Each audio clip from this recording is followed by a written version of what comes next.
hit the button.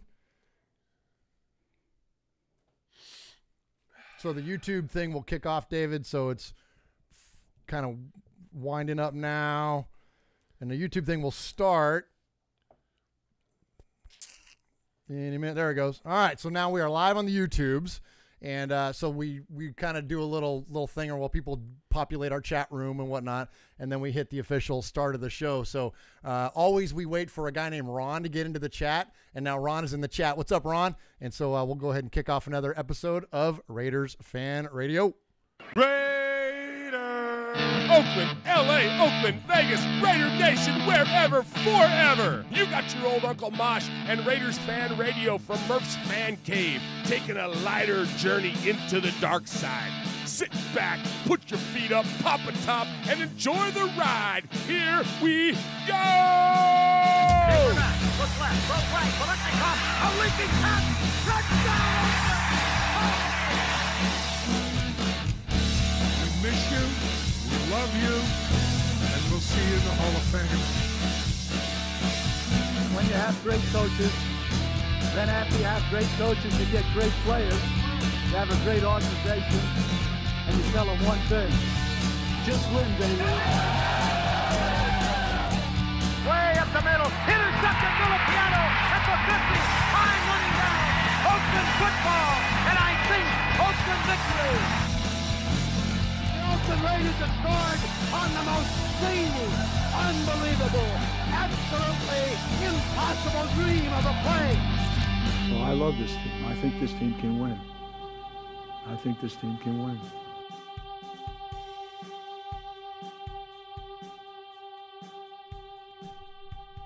What is up, Raider Nation? It's your old buddy Murf back once again for another, what we hope to be fantastic episode of Raiders Fan Radio. Appreciate everybody checking in with us for episode number 106, coming to you live from Murf's Fan Cave on the YouTubes as usual. See some names already hopping in the chat. Appreciate you guys joining us tonight. Ron is in there, Aaron the Q-Dog Raider, Raider Critique, Herman Munster, Jasmine Young, Raider Jobo, Mojo Cantrell, see him in there, Adam Hill, Raider Homer, Charles Frausto is in there, and so pretty cool that we got the chat already firing up. So thank you guys for joining us once again for another episode of Raiders Fan Radio. And that inhaler and that cough and that chuckle that you've heard, that disembodied chuckle, comes from the one and only Uncle Mosh, who adorns the southern annex of the Murf's Fan Cave studio desk. Welcome to the show, Uncle Mosh. It's good to be here. Hang on a second. No, I wasn't. This is not a flashback to a misguided youth. That was me letting out the juice from the inhaler. Now, Uncle Mosh, you were last week. We mentioned that you were playing injured, so you're still kind of on the path to recovery. So you got the NyQuil going. I got. Did you download my song? We can't play it because it's YouTube or not YouTube and iTunes. Oh yeah. It's copyright. So I did. I had to break down. We don't partake the way we used to, but I discovered. You and I had a conversation last night. About a 40-minute conversation of exactly how much whiskey I put in that hot toddy. Yes. And you put all of it. I put all of it, and I went back to the liquor store 2 nights in a row. Oh, I haven't nice. been in that liquor store in 7 years. I was back 2 nights in a row, and the guy goes, "You want the same as you had last night?" And I'm like, "Wait, that didn't take long." Yeah. But so. I went and got the steroid shot in the butt, and I got the inhaler, and I got the NyQuil, and they told me, they go, "Okay, so you're about 6 days into it. The worst are days 7 and 8." And I said, "Oh, thanks. I got a show to do tomorrow." Oh my gosh. Well, I'll be hacking and whacking and spitting and coughing and puking and like normal. Yeah. Well, we appreciate you checking in and hanging in there, Mosh, and you got a servant's heart, Uncle Mosh. You're doing the Lord's work over there. We appreciate you. Appreciate you checking in. So Uncle Mosh, so we have a special guest with us this week here in Murf's Fan Cave, and so for the first time ever, we actually have an in-studio guest. Now, we've had numerous interviews over the years. We've had former Raiders. We've had current Raiders. We've had fans, lots of fans. We've had celebrities. We've had a lot of people in the fan cave, but none of them have ever actually joined us face to face here in the fan cave until this week, Uncle Mosh. And to boot, that guest is not even a fan of this team. He's a fan of that other team, that black and yellow team that our team is playing this week. Uncle Mosh, what do you tell me? Quick thought, real quick, before I introduce our guest. We got to know this guy. We've been civil to this guy because for a couple of reasons. Number one, we go to church with him. So and on Sundays we got to be friendly. We got to be friendly on Sundays. And then we both coached his kid. We can't hate on him too much that way. And his wife's one hell of a cook. So the guy has some good things going on in his life. It's just that his fandom sucks. But he's still a bro. He's still a bro.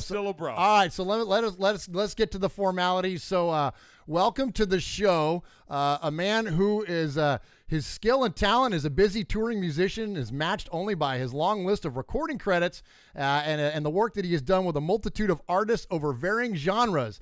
So we're talking about the legendary John Waite. We're talking about the James Brown Horns, John Mellencamp, Les Dudek, the Disco Biscuits, Boz Scaggs, Winona Judd, Travis Tritt, Joe Diffie, Doug Stone, Tanya Tucker, Rebecca Lynn Howard. The list goes on and on. Pam Tillis, Connie Smith, and of course the legendary Oak Ridge Boys. This guy is a highly touted musician. He's a drummer. He was voted number 2 drummer and number 2 clinician of the year in the prestigious Modern Drummer Readers Poll. And so he joins us here at Murph's Fan Cave. Welcome to the show, David Northrup. Welcome, David. Good to be here, gents. Yeah, thanks for having me. Glad to have you. To have you. We've talked about having you on the show a few times, and so here it is Raiders Steelers week, and we figured no better time than now, right? Yeah, absolutely. I'm glad it worked out. Yeah. Well, talked about being civil on Sundays. We were civil at least before the game. Yeah. Exactly. Civil during church hours. Yeah. So, David, real quick before we get going, we always honor a something that has to do with the Raiders on our show in terms of the number of our show. So this week we're doing episode number 106, and so to honor episode number 106, we're gonna tie that to a yardage distance. Like we'll tie it to say a number, like you're wearing a Palomalo jersey, so like episode 43, right? Right on. Right. So I'm gonna tie it this week's episode number 106 to a yardage total, which is 106 yards. David, where were you on October 27th, 2013? I have no idea. I do.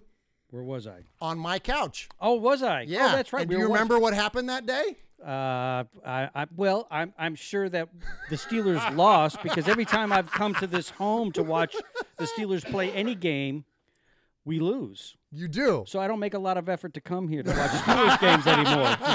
It's some sort of sick consistency of loss when I come over here. So on that day, Terrell Pryor, then our quarterback, ran 93 yards on the first play from scrimmage and was the longest touchdown run by a quarterback. And the Oakland Raiders won by following a bye week for the first time since 2002.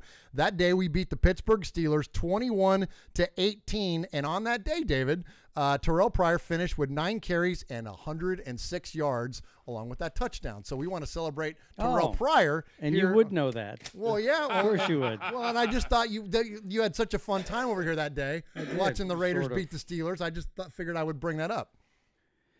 Well, yeah, that's great. I'm speechless. Nice. And now for something completely different. All right. It's time. Knock it off, you two. Okay. We'll save this for later, but we need to set some parameters here. And I think, there can only be so many top dogs in the room. So, Murph. Yes. It's a little known fact here, and David Northrup might not know this, but you're quite the accomplished percussionist yourself. I've been known to drum a little bit, Uncle Mosh. You can bang the skins with the best of them. I can, and I can play the drums too. And this is a family show. Man, when do we need a rim shot? Right now. Yeah. So I think to settle this and to just go ahead and just set things right. Okay. I think we ought to have a little drum off. A drum off? A drum off. Is this like a what am I trying to say? A traditional drum off or like a Tennessee death match or what? I think it's not in a cage. Okay. All right. The fan cave isn't big enough. All right. But let me check with you. Put you on hold for a second. Talk to our guest, all right. Mr. Northrup. Would you be interested in a small little drum off? Yeah, sure. All right. Since Murf, since you are the host, and you don't get paid to do this, and he does, I think you need to. I think you need to go first. And I think what we'll do is we'll make a decision based on your skills, your volume, your creativity, and we'll see just who the better drummer is. All right, so I'm going first. You go first, and Okay. I'll call it live. Okay, all right. Here we go. Let's do the drum off. Okay, so Murf, as he dismounts his directors, producers, writer, and or the big kahuna in the fan cave, approaches the drum set. He's doing a little test. He got a little test. Murf, it's a little known fact, but Murf drums with both feet and both hands. Ready? On you, Murf. All right, here we go. And 1, 2, 3. Oh! Unbelievable. Drop the mic, That Murf. was impressive. Let's see if Northrup. All right, you can't hear him, but Murf screamed, top that, Northrup. All right, He who makes a living doing this. I'll give it a shot. All right, so as the visitor approaches the drum set, and remember what Murf just played. It was amazing. Okay, he started with a 1, 2, 3, and then he hit them all. He hit all the drums. I hit all of them. I hit all of the them. cymbals. He had his feet working. All right, here we go. You're up on you. 1, 2, 3, 4.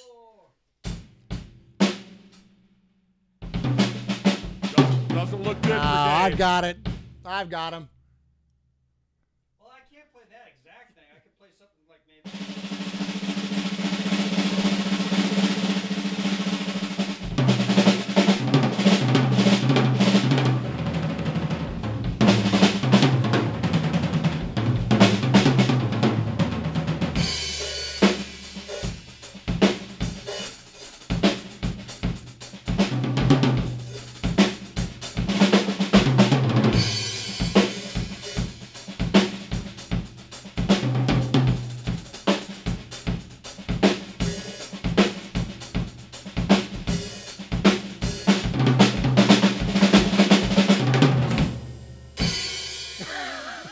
Not too bad.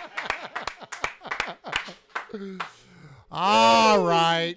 All right. So I think, Uncle Mosh, we have a clear-cut winner. I think we have, and a little bit of applause for our clear-cut winner. Yay. And I just want to say right now, I want to say thank you, Dave. We Sure. appreciate you coming out and doing that. And I'm sorry that you had to lose the first ever Raiders fan. Better luck radio. next time, Dave. Yeah, Maybe That's next okay. time. It's sort of appropriate. I mean, 3 Super Bowl victories to 6. All Super Bowl right, that's victories. enough, and we've got it. Okay. All right. All And right. can you turn his camera I think off? I can There we go. turn his mic down. For Oh sure. no, I'm sorry. Anyways, we jested, but appreciate you joining us here. My on pleasure. on the Thank you show. for having me. Absolutely. That was amazing, and we can't do it justice. We don't have the mic set up for it, but Dave is a phenomenal drummer, and Yes.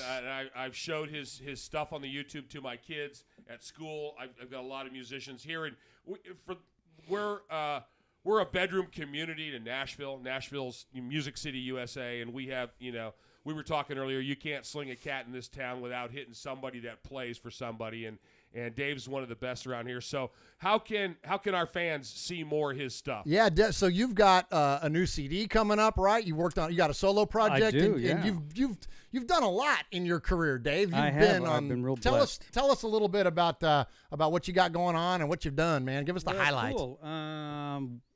Well, last year I toured with Boz Skaggs all year.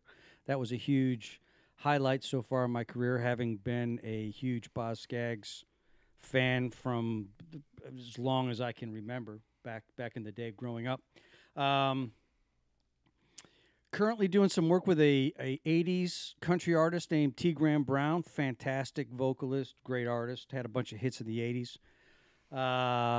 Also almost finished with my first solo project. It's an album coming out. It's an instrumental jazz fusion record called Shapes. All the tracks are complete for that. Recording right now. I'm just a matter of getting it mixed and printed up. I'm hoping early spring. Cool. Release date. Yeah. Awesome. Yeah. So it's been really exciting. Yeah. That's probably the biggest focus right now. Yeah, I've been really fortunate, been blessed. I got my first really big gig with Travis Tritt in 2000. I moved here in 1995 from Central Florida. Landed a gig with Travis Tritt and did that for a while, and have just been fortunate to bounce around to different country artist gigs, and it's been good. It's been a heck of a ride. I've been blessed, very fortunate. So you were telling us before the show started, and just to let you guys know here in the chat, joining us, we're gonna get into a lot of the Raiders-Steelers rivalry. That's one of the reasons we wanted to talk to Dave is really talk about this. But we definitely want to hear a little bit about your fandom, though. Even though this is Raiders fan radio and you're a Steelers fan, but we do want to hear about your fandom. You're telling us a cool story about you got a chance. You played the Tonight Show and you met Jerome Bettis. So tell us about that. So this was it's got to be about 2003. Travis had a single out called "What Say You."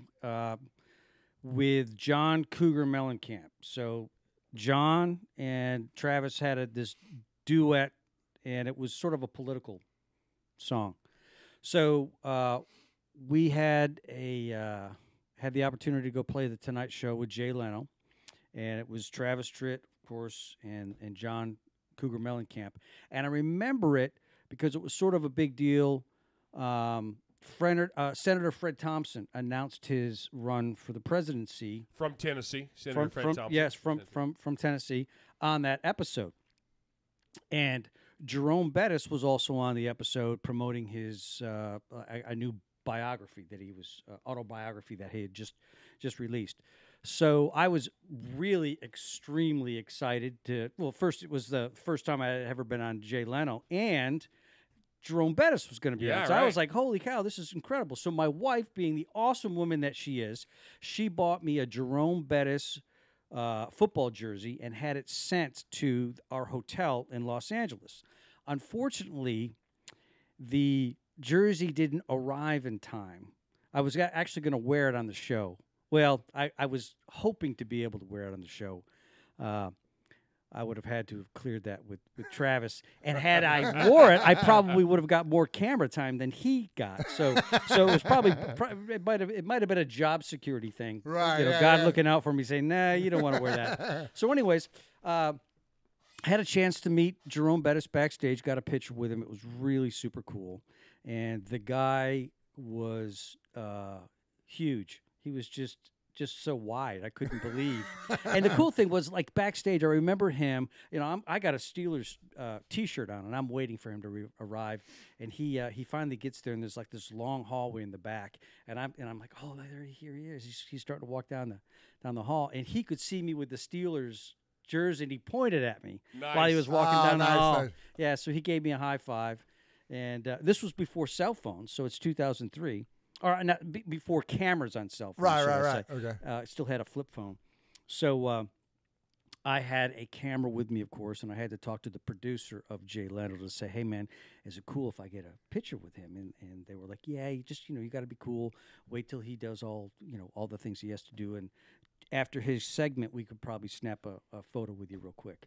So I was able to do that, and he was real cool about it. But yeah, that was a super highlight, you know. That's awesome. Yeah. That's so. And then I remember you sharing a story with me. Get one more, if you don't mind. Tell me the story about when you played. Didn't you play a halftime show or something? They had the Steelers like for Cincinnati or something, and you were wearing your Steelers gear. Oh yeah, you know that's really cool. A good friend of mine, Austin Cucarudo, who actually is the drummer with the Oak Ridge Boys now, went to high school with one of the Cincinnati Bengals.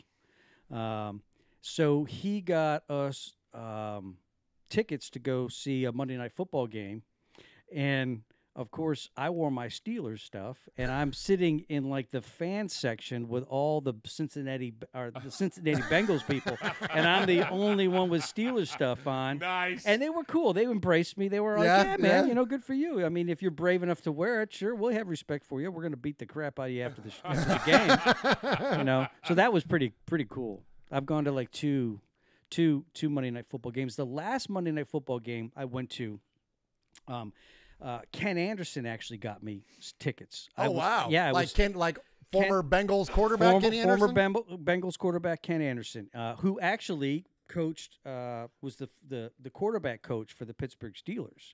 I don't know if you guys realize that. He retired in 2000 with Jerome Bettis after they won the Super Bowl that they played. I think it was the Seahawks that they played in Detroit. But I was playing a show up there, a Monday Night Football show promotional thing with an artist from Tennessee, and it was to benefit one of his causes. I can't remember what it was, but the artist I was playing for, a guy named D. Vincent Williams, let him know that I was a huge Steelers fan. So he made arrangements not with the Bengals, but with the Steelers to get me a ticket. And I was like third row, 50-yard line. I mean, I could actually almost grab Palomalo. I was so close. It was so cool. You just want to touch his hair, huh? Yeah, you know, and of course, I wore all my Steelers stuff. But when I performed, you know, respectfully, I took it off when I was on his stage. Sure. Right. Ken Anderson's stage. But he had this really cool story. He was so his son and his family, you know, they all lived in Cincinnati. They continued to live in Cincinnati, and you know, he lived up in Pittsburgh during the years when he was coaching.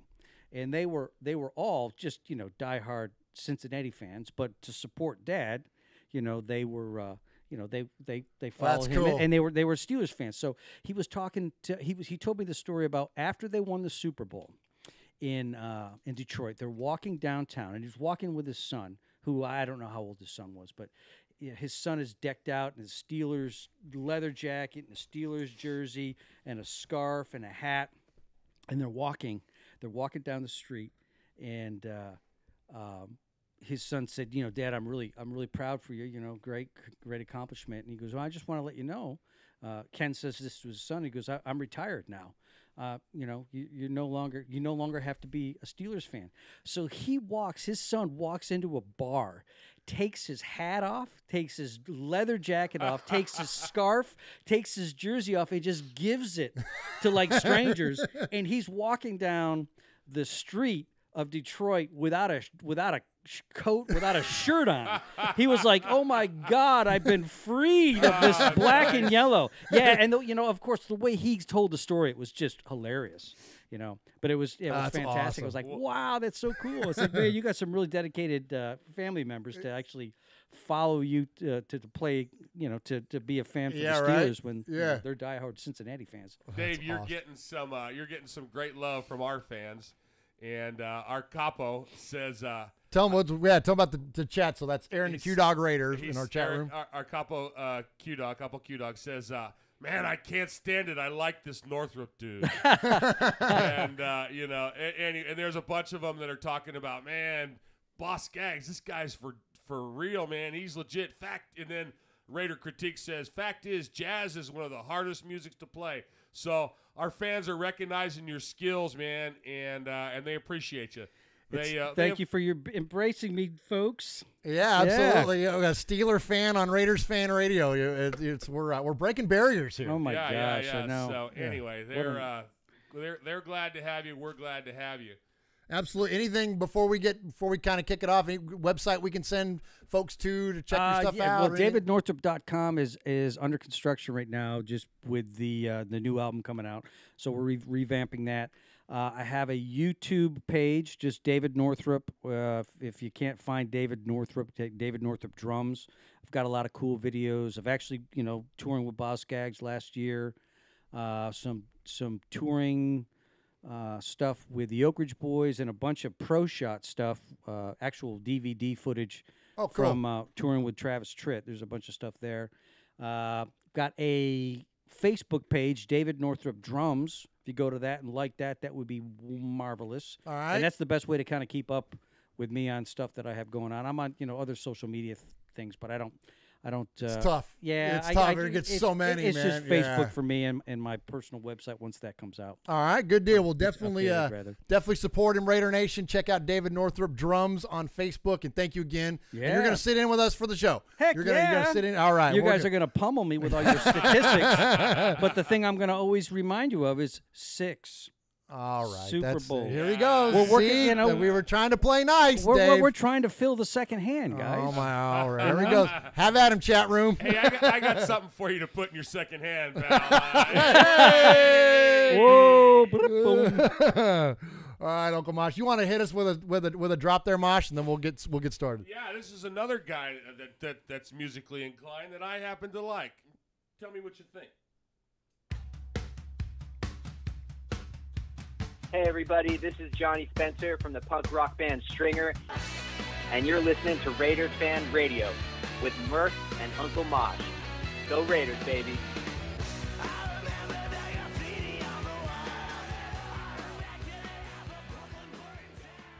All right, Uncle Mosh and Dave. Yes. We're here on Raiders Fan Radio. We always like to, Dave, we like to give respect. We don't do shout-outs. We don't do props. We like to give respect to... we give a little respect. You know what I mean? We give respect. So you're a New York guy. You know how respect... Hey, forget about it. There you go. So we like to give respect. So a couple guys we want to give respect to. Number one, I'm not going to play the audio, but there is one of the hosts of Good Morning Football, Kyle Brandt, occasionally goes on a rant about different teams, and this week he did one about the Raiders, and so I would definitely like to give him respect for doing that on national TV. But more importantly, I want to cover number 45 right behind me. The Raiders have a really cool tradition where they bring back a former player or somebody that's significant in the organization to light the torch, to light the flame that represents Al Davis. The flame that burns brightest is the Raiders' will to win, Dave, and so they always bring back somebody of significance to light that. Well, this week was Marcel Reese. So Marcel Reese was there to light the torch for the game against the Chiefs, and so we got a little audio clip to play for you. How to do that. It's an amazing December day. You got the sun out here. It's a perfect day for football. I brought my beautiful wife out here, my son Merrick here, and my daughter as well. Just my family, my inner circle, just here to enjoy the day with me and share this in this special time. He played for the Silver and Black for 8 seasons. He's here today to light the torch in memory of and tribute to Al Davis, who declared that the fire that burns brightest in the Raider organization is the will to win. Raider Nation, please welcome home number 45, Marcel Reese.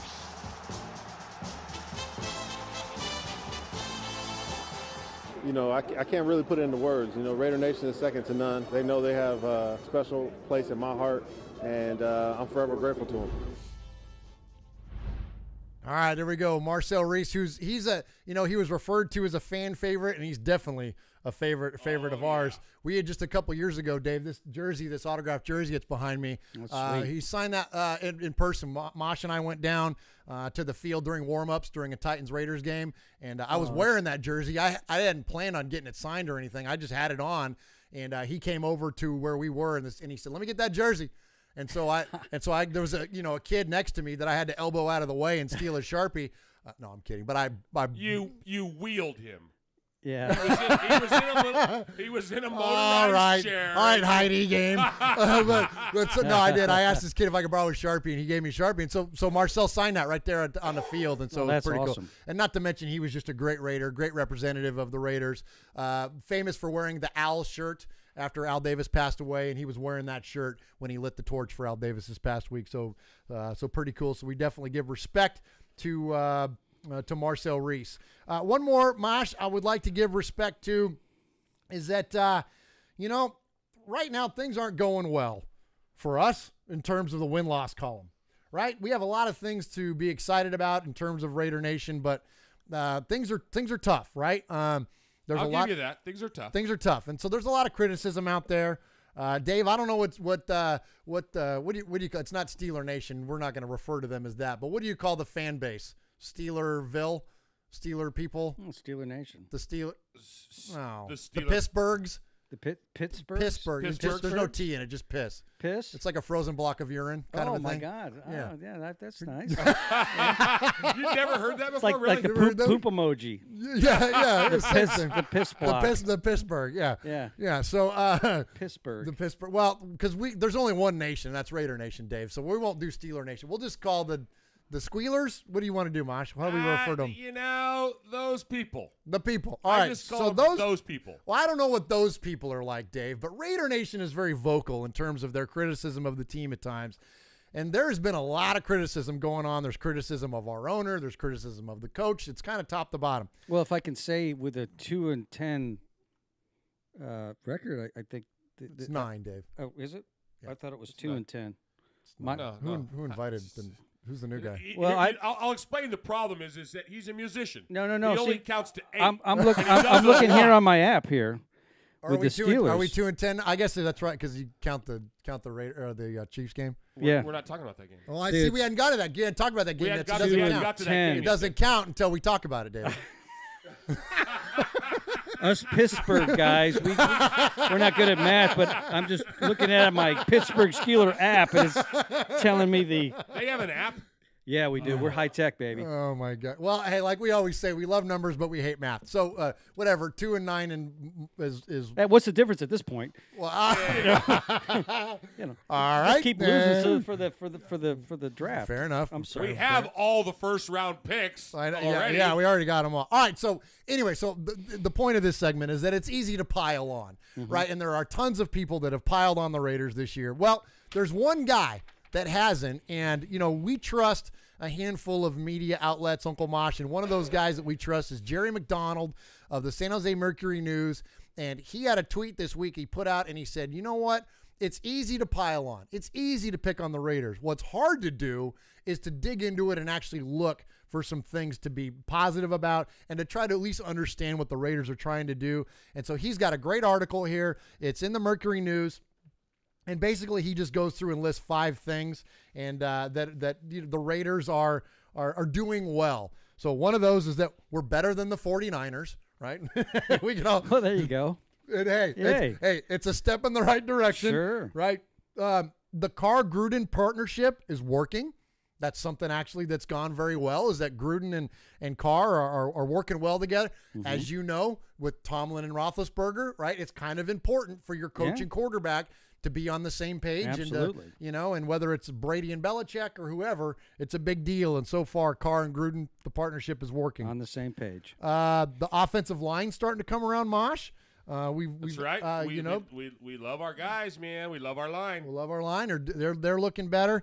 And then the last one here, and I think I've only got the first 4. But anyways, the practice habits are being established. And he kind of talked about the idea of the tone is being set. You referred to it early on when Gruden came in that they're not only rebuilding essentially, it's not so much a rebuild of personnel because a lot of the personnel, oddly enough, has remained the same, but it's kind of the overall. It's the culture. It's a cultural rebuild is what they're doing. Sure. He's kind of remaking everything from the front office to the locker room, right?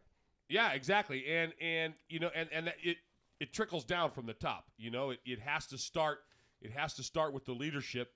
You've got to have good leadership. You've got to have good men in control. You got to have people that are at the top, that know what they're doing, and then they're going to build around that.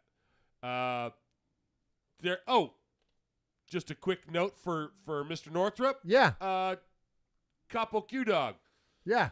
He says he lives up there. It's Steeler country. Ah, there you go. Steeler country. There you go. Yeah. Steeler country. All right. Yeah, So that's right. That's Okay. what we'll refer to your fans because you're not Steeler Nation, so you'll be Steeler country. Steeler country. Yeah. Because how could I have not known that? I don't know. I'm a Because you drummer. don't live in Steeler country. Yeah, Yeah. That's right. Hey, we got a couple of we got some more respect to go, right? Yeah. So that's going to be the last one. I wanted to close out with Jerry, and let me read you one last thing here before you hit the button, though, Mosh. At the end of this article, Jerry says, Raider fans amaze me. I've long believed there isn't nearly as many of them. Yeah, I see. I already mentioned that, and I said we weren't going to play the audio guy. Let me get the wide shot here. Do that again, Dave. Go ahead. This is what happens when. Did you say Romania? I'll see you Romania, and I'll raise you a Romania. U.S. and a Mexico. Okay, Yeah. I forgot Romania. All right, but I'll get to Romania. Let me finish my thought here. All right, Thank go. you, guys. Should I not Thank you. swear? No. I was going to swear. Now he's gonna. No. Not only has he infiltrated the fan cave with that Steeler garb, now he wants an associate producer credit as well. Yeah. All The right. next thing he's going to want is to play with my soundboard. Yeah. over here. Don't touch Uncle Oh my Mosh's gosh, soundboard. I know. Yeah. Okay. So anyway, Jerry says. Raider fans amaze me. I've long believed there isn't nearly as many of them locally or globally as the organization would have you believe. But when the Raiders kick off for home games, I look into the stands and I think this is the week that people are going to stop showing up. And while there are some empty seats, the support is much more than the organization deserves, considering the product on the field and the fact they're heading out of town sooner or later. If they're not staying away in droves at 2-10, the Raiders can count on support over the last 4 games this season and next season, barring an early departure. Maybe they'll even have something to cheer about before the Raiders leave town. So, Woo!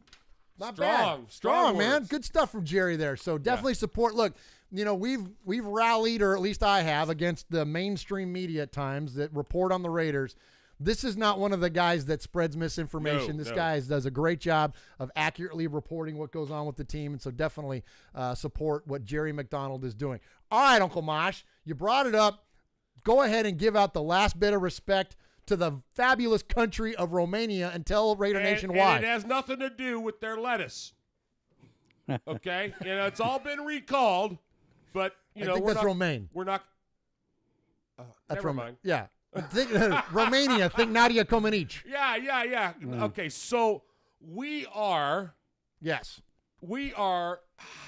I get all that social media stuff mixed up, because now that I twit and I'm on the. You're a Twitter. You're even in the chat room right now. I'm in the chat room. I figured out how to do it and all that. But Dave, I don't know if you knew this or not, but we're not only American. We play to worldwide fans. We have fans in U.S., Mexico, Italy, Denmark, Philippines, Costa Rica. Those are those are the ones we've charted in. Those are the ones we've charted charts. in. And now we are number 3 in Romania. In right? Romania. You guys are serious. There is only 2 other podcasts in all of Romania. Yes. That's incredible. That's Isn't right. that fun? That is. We can't say better because we've never listened. No, to they them. just have more people. They got Listen to more them. people, And I can say I knew you when. You can I know, say, right? Yeah. That's pretty amazing. cool. So much respect to Romania. Absolutely. Yeah, the people of Romania, that's pretty cool. We Huh? had a listener in the chat room last week from Serbia. We are all about former Eastern Bloc countries. There you go. There you go, baby. That's it, man. We're so excited about that. That's great. Okay. Hey, this one's for you, Dave. You're listening to The Violator, and I'm live on Raider Fan Radio. Where you at, baby?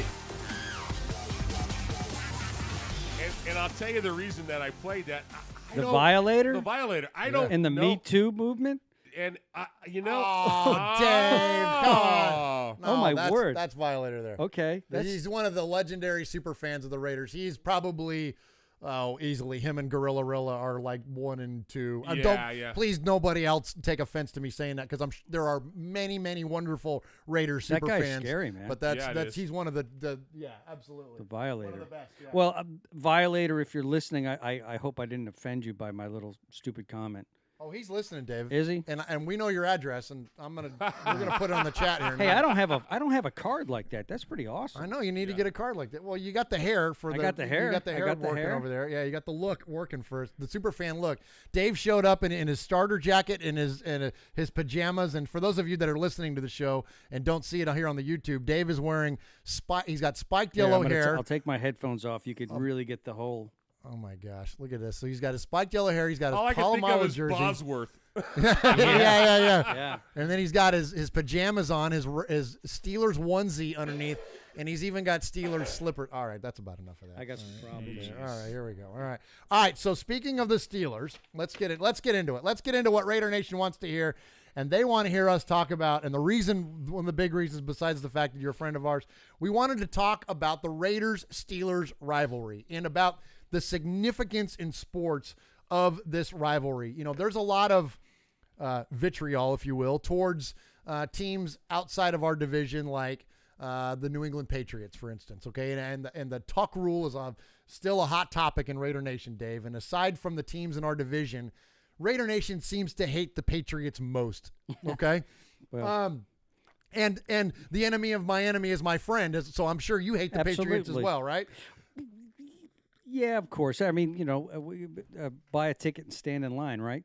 Yeah, everyone does, right? Yeah, of course. When you're the big, but you have to appreciate the greatness of Tom Brady. So Absolutely. I enjoy whenever I could watch him play. I watch because he's brilliant, And that team is incredibly well coached. So it's being able to see it firsthand is going to be important in the history books. Absolutely. Someday. So you got to appreciate it. I can't stand the fact that they freaking win all the time. Especially when they play the Steelers. Yeah, exactly. But it's like it's football at the highest level of excellence. So very well put, and we agree. We've actually caught a lot of flack at times for even like last year of like we wanted to see the Patriots win because we wanted to see something we'd never seen before. Yeah, you know what I mean. We wanted to see things happen in football that we hadn't seen in the past, and so. But anyway, so Raider Nation kind of some people took umbrage with that, and that's fair. We all got different opinions, but I'm glad to hear you say that because we kind of feel the same. If you're a fan of the sport and you're a fan of like the quarterback position and how it gets played, to see somebody like Brady or Rodgers or whatever, how can you not It's just incredible, especially at 40 years old. It's like exactly. He just keeps getting better. So aside from that though, so my point or one of my points through this thing with the Patriots was that. Don't misguide your hatred, Raider Nation. That there is a lot of teams to hate, right? Obviously, sure. There's a lot of teams to hate, especially in our division. But like the Ravens, come on, man. Well, they're not. Well, for your division, right? Absolutely. Yeah, and we hate the Ravens too because they broke Rich Gannon's shoulder and kept us out of a Super Bowl run one year. So, but.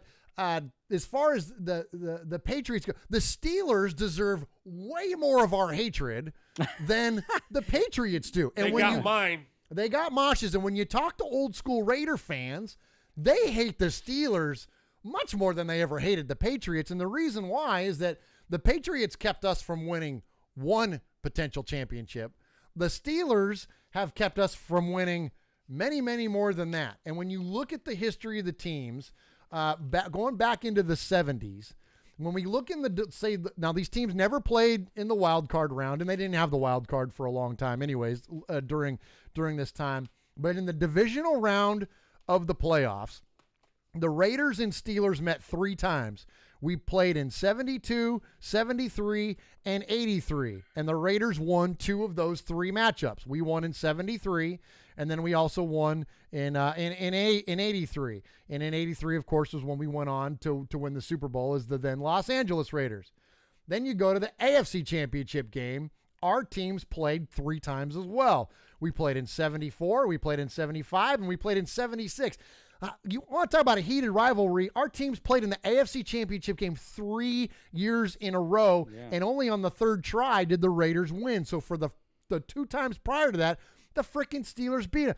So when we look at the actual chronology of it, 72, well, I don't do math, Dave, as you know, but I do numbers. 72, 73, 74, 75, and 76. 5 years straight, our teams met up in the 70s, and one of those teams, whoever won that game, won the Super Bowl. Now, you want to talk about a rival?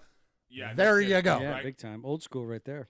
Yeah, definitely old school. And you know, it's funny because you talk to the old guys like me that lived through that horrendous era. We can name almost as many Steelers as we can Raiders. Of course, Jack Lambert, Terry Bradshaw. You don't have to, Yeah, okay, but- Mister.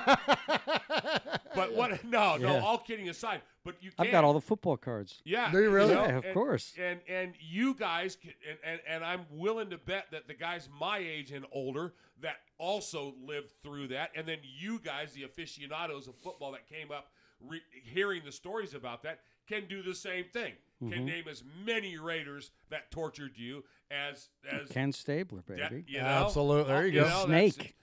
It's definitely a good definitely a Definitely. good rivalry. Blitnikoff, the kicker. What was his name? Fred Blitnikoff? It wasn't a kicker, Dave. He was a Hall of Fame wide receiver. His That guy. His picture's right there in case you want to see. You wanna go, like, that It wasn't number- a kicker. No, I'm number an 2. You're idiot. thinking of George Blanda. Yeah, that's right. And our kickers had all their feet. Oh. You're talking about the staff. You're talking about Rocky Bleier? I'm just saying. The fullback, yeah, he was, they made it by half a foot or whatever that joke, yeah. Anyways, bump. there you go. Okay, so Dave, I gave you a little cheat sheet there. Are they? What's the chat room going? Well, I said Blitnikoff being the kicker. Oh, they're trash. Well, they're a little bit behind us, so they'll catch up. Great. So that's okay. But we'll crucify me. I'll be sure to. No, actually, they did chime in a little bit, and a lot of them were saying they go, we hate this guy's team, but. He was nice up until his idiotic comment about Blitnikoff being a kicker. We hate Kansas City more. Well, good. And we're going to get to that in a minute, too. We'll get to that in a minute. So on your cheat sheet here, Dave, so I gave you a cheat sheet look at it. of the Raiders and Steelers rivalry. So to kind of give you guys the tail of the tape, so it looks like this going into our matchup. The first meeting was October 25th, 1970. And then the last meeting, of course, was when the Steelers beat the Raiders 38-35 in November of 15. I think you were here for that. No, you were here for that, weren't you? Well, no, because no, we you won. weren't. Oh yeah, that's right. You've only ever seen him. I've never seen him win a game. So I don't come to the house much during the game. So the all-time series, despite the Raiders kind of being down and the Steelers being up for the past since the early 2000s, we lead the series 15-13, and we also lead not only to the all-time series, but we lead the regular season series 12-10. As I mentioned earlier, the postseason results were tied at 3-3. And the largest victory was in 2010 when your Steelers beat us 35-3. So, Dave, you got some bullet points there. You want to read a couple of those bullets? Now, these are the highlights of the rivalry. You want to read one of those? No. Okay, I'll read it for you. And the inaugural game of the rivalry was during Week 6 of the 1970 season, when the Raiders crushed the visiting Steelers 31-14. The Steelers would miss out on the postseason while the Raiders went on to play the Colts in the AFC Championship. I'm glad I didn't read that. Yeah, one. well, you want to go to the next one? No, not really. Mosh, you want to get one? Sure. In Week 3 of the 1990 season, the Steelers would visit the Raiders and get beat 21-3. Both teams would have winning records. The Raiders 12-4. The Steelers not quite as good at 9-7. But the Steelers sat out of the playoffs while the Raiders made a trip to the AFC Championship. Dave, you sure you don't want to read one? There's another one there. I think I'm good. All right. How about in Week 2 of the 2002 season, the Raiders visited the Steelers and won 30-17. Both teams would have a winning record and possession of the first and third seeds of the playoffs and win their divisions. Despite this, neither team played each other in the postseason, as the Steelers were eventually knocked out by the Titans, while the Raiders beat the Titans and then went on to play the Buccaneers in the Super Bowl. That's pretty cool. That is awesome. Dave, you want to read another one? No, I haven't read any of them. Okay, Mosh, you got one? Sure. Good. Well, the Raiders in 2009 rallied to defeat the Steelers 27-24 in a game where the two teams combined for 5 touchdowns in the fourth quarter. The game lead changed hands on all 5 of the game winner by future Steelers backup quarterback Bruce Gedkowski. Came with 9 seconds to go in the fourth. Bruce Gradkowski, do you remember that, to Lewis Murphy? You remember when Lewis Murphy caught those 2 touchdown passes, Dave, and the Raiders won? No. You don't remember that? Yeah, I think I did. That was in Pittsburgh. You guys are much more prepared than I am. Were you how here? about it? Was he here for that game? No, he wasn't here for that one. He should have been. No. In week 3 of the 2012 season, the Raiders rallied from down 31-21 in the fourth quarter to win the game 34-31 on a last-second Sebastian Janikowski field goal. The game saw, remember that one? The game saw several skirmishes between the two teams, and the NFL networks rebroadcasted the game, made a point of drawing parallels between the rivalries of the 70s and the current incarnation of the teams. That was pretty cool. Yeah, that was a good one. That was great. Dave, you want to read one there? Now give Dave a break. I'll get this last one. Okay, all right. In week 8 of 2013, the Steelers went to Oakland to take on the Raiders, and their then starting quarterback, Terrell Pryor. Pryor ran for a 93-yard touchdown, which would be the longest run by any quarterback in NFL history.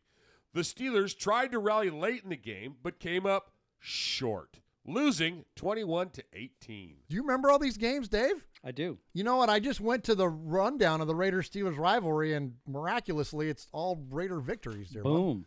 Hey, you know, I think I'm going to break the curse of the Steelers' losses. I'm going to come watch the game with you this Sunday. You're not invited. I'm not invited. I think this would be an appropriate weekend. I think we might actually. You know what? Be a good possibility. It might be good considering that they've never. The Raiders have always won every time you've been here for the game. Yes, please come over. Well, we've got a lot of injuries, so I don't know. It could go. It's hit or miss. Well, so this week, as you mentioned, the game this weekend, the 2018 matchup. This is probably going to be the last time the Steelers ever make a trip to Oakland because, as you know, the Raiders are moving to Las Vegas, and we don't know where they're going to play next year, and the opponents have already been set for this next season, and the Steelers aren't going to Oakland. So this is it. So Raider Nation, I know that Mojo, one of our made men here on the show, is going to the game, and I know a lot of our listeners are going to the game. So definitely y'all represent Raider Nation proud, as we all know you will. And man, let those Steelers have it, because this is going to be the last time that we're going to see them in the Oakland Coliseum. Boom. Boom. Nobody enjoyed a good Donnybrook more than sixth-year linebacker Phil Villapiano.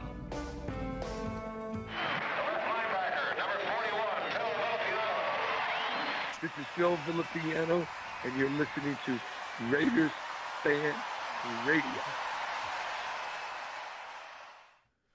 All right, next up here on Raiders Fan Radio, we'll do a little bit of kind of like a game review thing. Can I give a shout out to my mother and father-in-law? Absolutely. Hey man, absolutely. My mother and father-in-law, George and Nancy Kruger, apparently are watching this because they just sent me a text, and my mother-in-law said, "Where did you get that blonde hair?"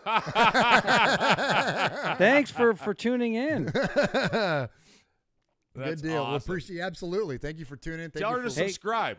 Yeah, hit that subscribe button while you're there. Oh, we never even did our contact information. And I got this from my father-in-law, George Kruger. He said Lions and Raiders are tied at 6 wins and 6 losses. He must be a Lions fan. Of course he is. Oh, absolutely. There you go. From Detroit. There you go. Tragically. Hey, you know, he's an optimist. He is an optimist. Yeah. I love that guy. Yeah, I do too. We're all kidding aside. We were talking about getting his mom to subscribe to us. Yeah. And subscribing to us is really cool, but there's a way that you can hear all the stuff that we do. Yes. And hang on, let me take a deep breath. Take your deep breath and let's play our contact information. Hit on the inhaler and go. All right, boys and girls, pay attention. You got your old Uncle Mosh here with an update. That's right. I got some stuff for you. Take out a piece of paper, a pencil, a pen. Heck, use your pocket knife and carve the info into your dashboard as you're driving down the highway. First off, you need to like us on our fan page on Facebook. That's right. Go to Facebook at Raiders Fan Radio Podcast. Don't forget about the Twitter. You know your old Uncle Mosh, he twits now. That's right. Go to at Raiders Fan Radio. Also, don't forget the Instagram at Raiders Fan Radio. Or what about our website? That's right, RaidersFanRadio.com. Heck, if you want to, you can even email us, show@RaidersFanRadio.com, or call us on the Raiders Fan Radio hotline, 909-345-3346. That's 909-345-3346. Don't forget Murf's Fan Cave on the YouTube, where you can get all the show links like the Fan Club Blitz with Splatterhead and Fitz. Find all our stuff on podcast providers like Stitcher, iTunes, and Google Play. All right, did I hit the time limit? Good. All right, Dave, as I mentioned earlier in the show, we have a chat room that stays pretty active. And we see a lot of names in there. 3 Ring Raiders, Joe Cantrell, Done with the Internet, Full Metal Mexican, Just Win Johnny, The Raider Critique, Aaron the Q-Dog Raider, Pirate 1975, Mr. Ruiz, lots of names in there, John Switzer. I can't scroll through to see them all, but thank you guys for supporting us as always and joining us in the chat room. And then there's a fantastic line, one of the funniest lines of the night so far. Biliknikov being a kicker. Done with the Internet. No, even better, says, damn, Guy Fieri got mad skills. What? Because of your hair. Oh. Guy Fieri's actually a Raiders fan. I don't Yeah. yeah, there you go. Yeah. Yeah. That was pretty funny. Oh, good job. Done with the cook, Internet. baby. Good job. All right, so Dave, here on Raiders Fan Radio, the highlight of our show is what we call the Sea of Fans mailbag, and that's where people call us at 909-345-3346, and they leave us a voicemail. We play it on the show, and then we respond to it. You can also email us at show@RaidersFanRadio.com, and we get some great listener feedbacks. No, listener messages. Listener messages. Thanks. Sure. What? So just don't what? You're just supposed to read it and keep going. It's like if I was a producer talking in your ear. Oh, I'm sorry. Okay, talk in my ear.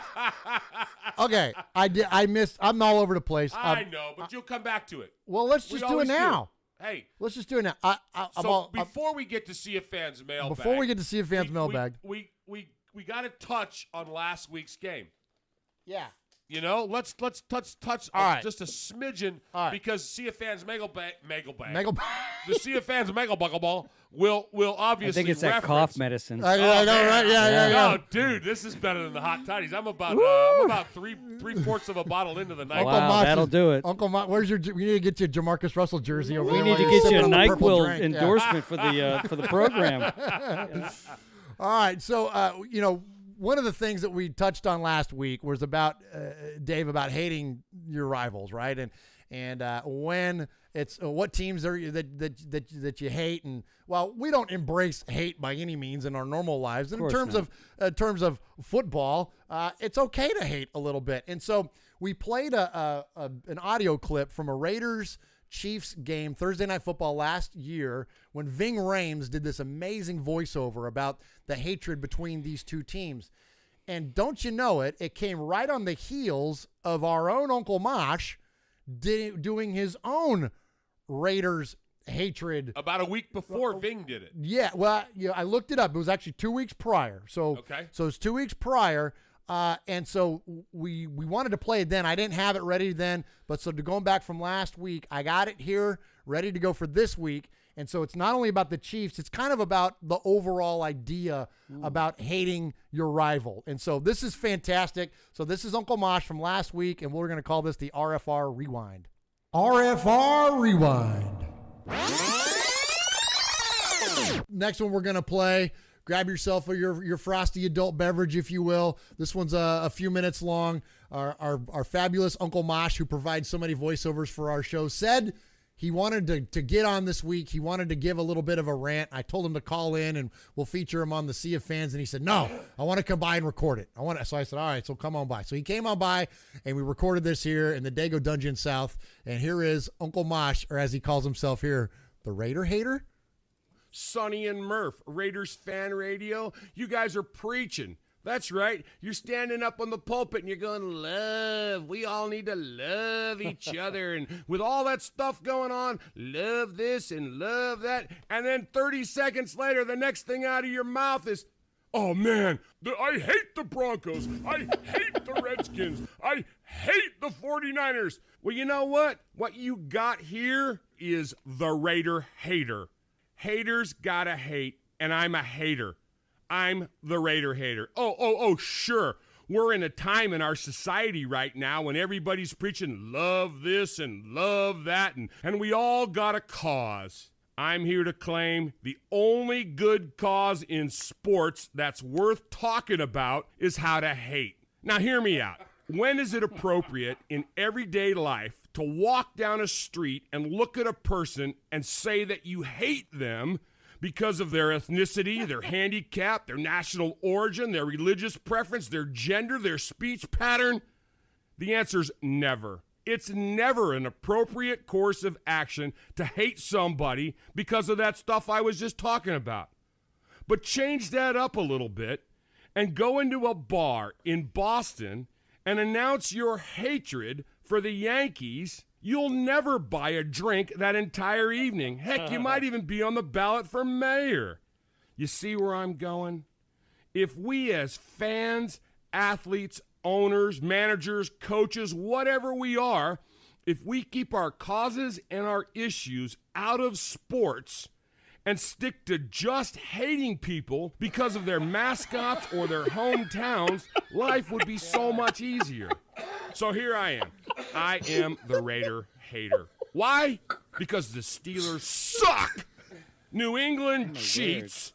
The Chiefs are losers. The Broncos blow. And the 49ers are, well, they're the 49ers. I need no other reason to hate them than they're the 49ers. Look, I'm old school. And there's no such thing in my world as the Immaculate Reception. They cheated. And the Tuck rule, it should be called the Foxborough Cornhole. That's right, I said it. When I started watching the Raiders, we prided ourselves as being the most penalized team in the NFL. We had a QB that partied hardier than Broadway Joe. We had a lineman from the University of Mars. And our owner, for crying out loud, drafted a punter with a broken foot. We were the bad boys of the NFL, and we hated everybody. You know why? Because everybody hated us. I am the Raider hater, not a Raider hater. With all that being said, boys and girls, remember, our country is a great place, and we have great problems. And we need to continually work to make ourselves a more cohesive unit off the field. But on the field, we need to keep hating. We need to hate long. We need to hate deep, hate often, and never forget. Next week, I'm so excited. I'm excited to tell you why I hate the Chargers. Raider hater, out. Holy cow. You need therapy. Isn't that fun? That was great. Yeah, it was fun. I know some great counselors. We'll talk after the show. Okay, awesome. All right, here we go, guys. Let's jump into Sea Fans mailbag. There he is, fading, looking. He's under the gun. He's tied, he's thrown. It is.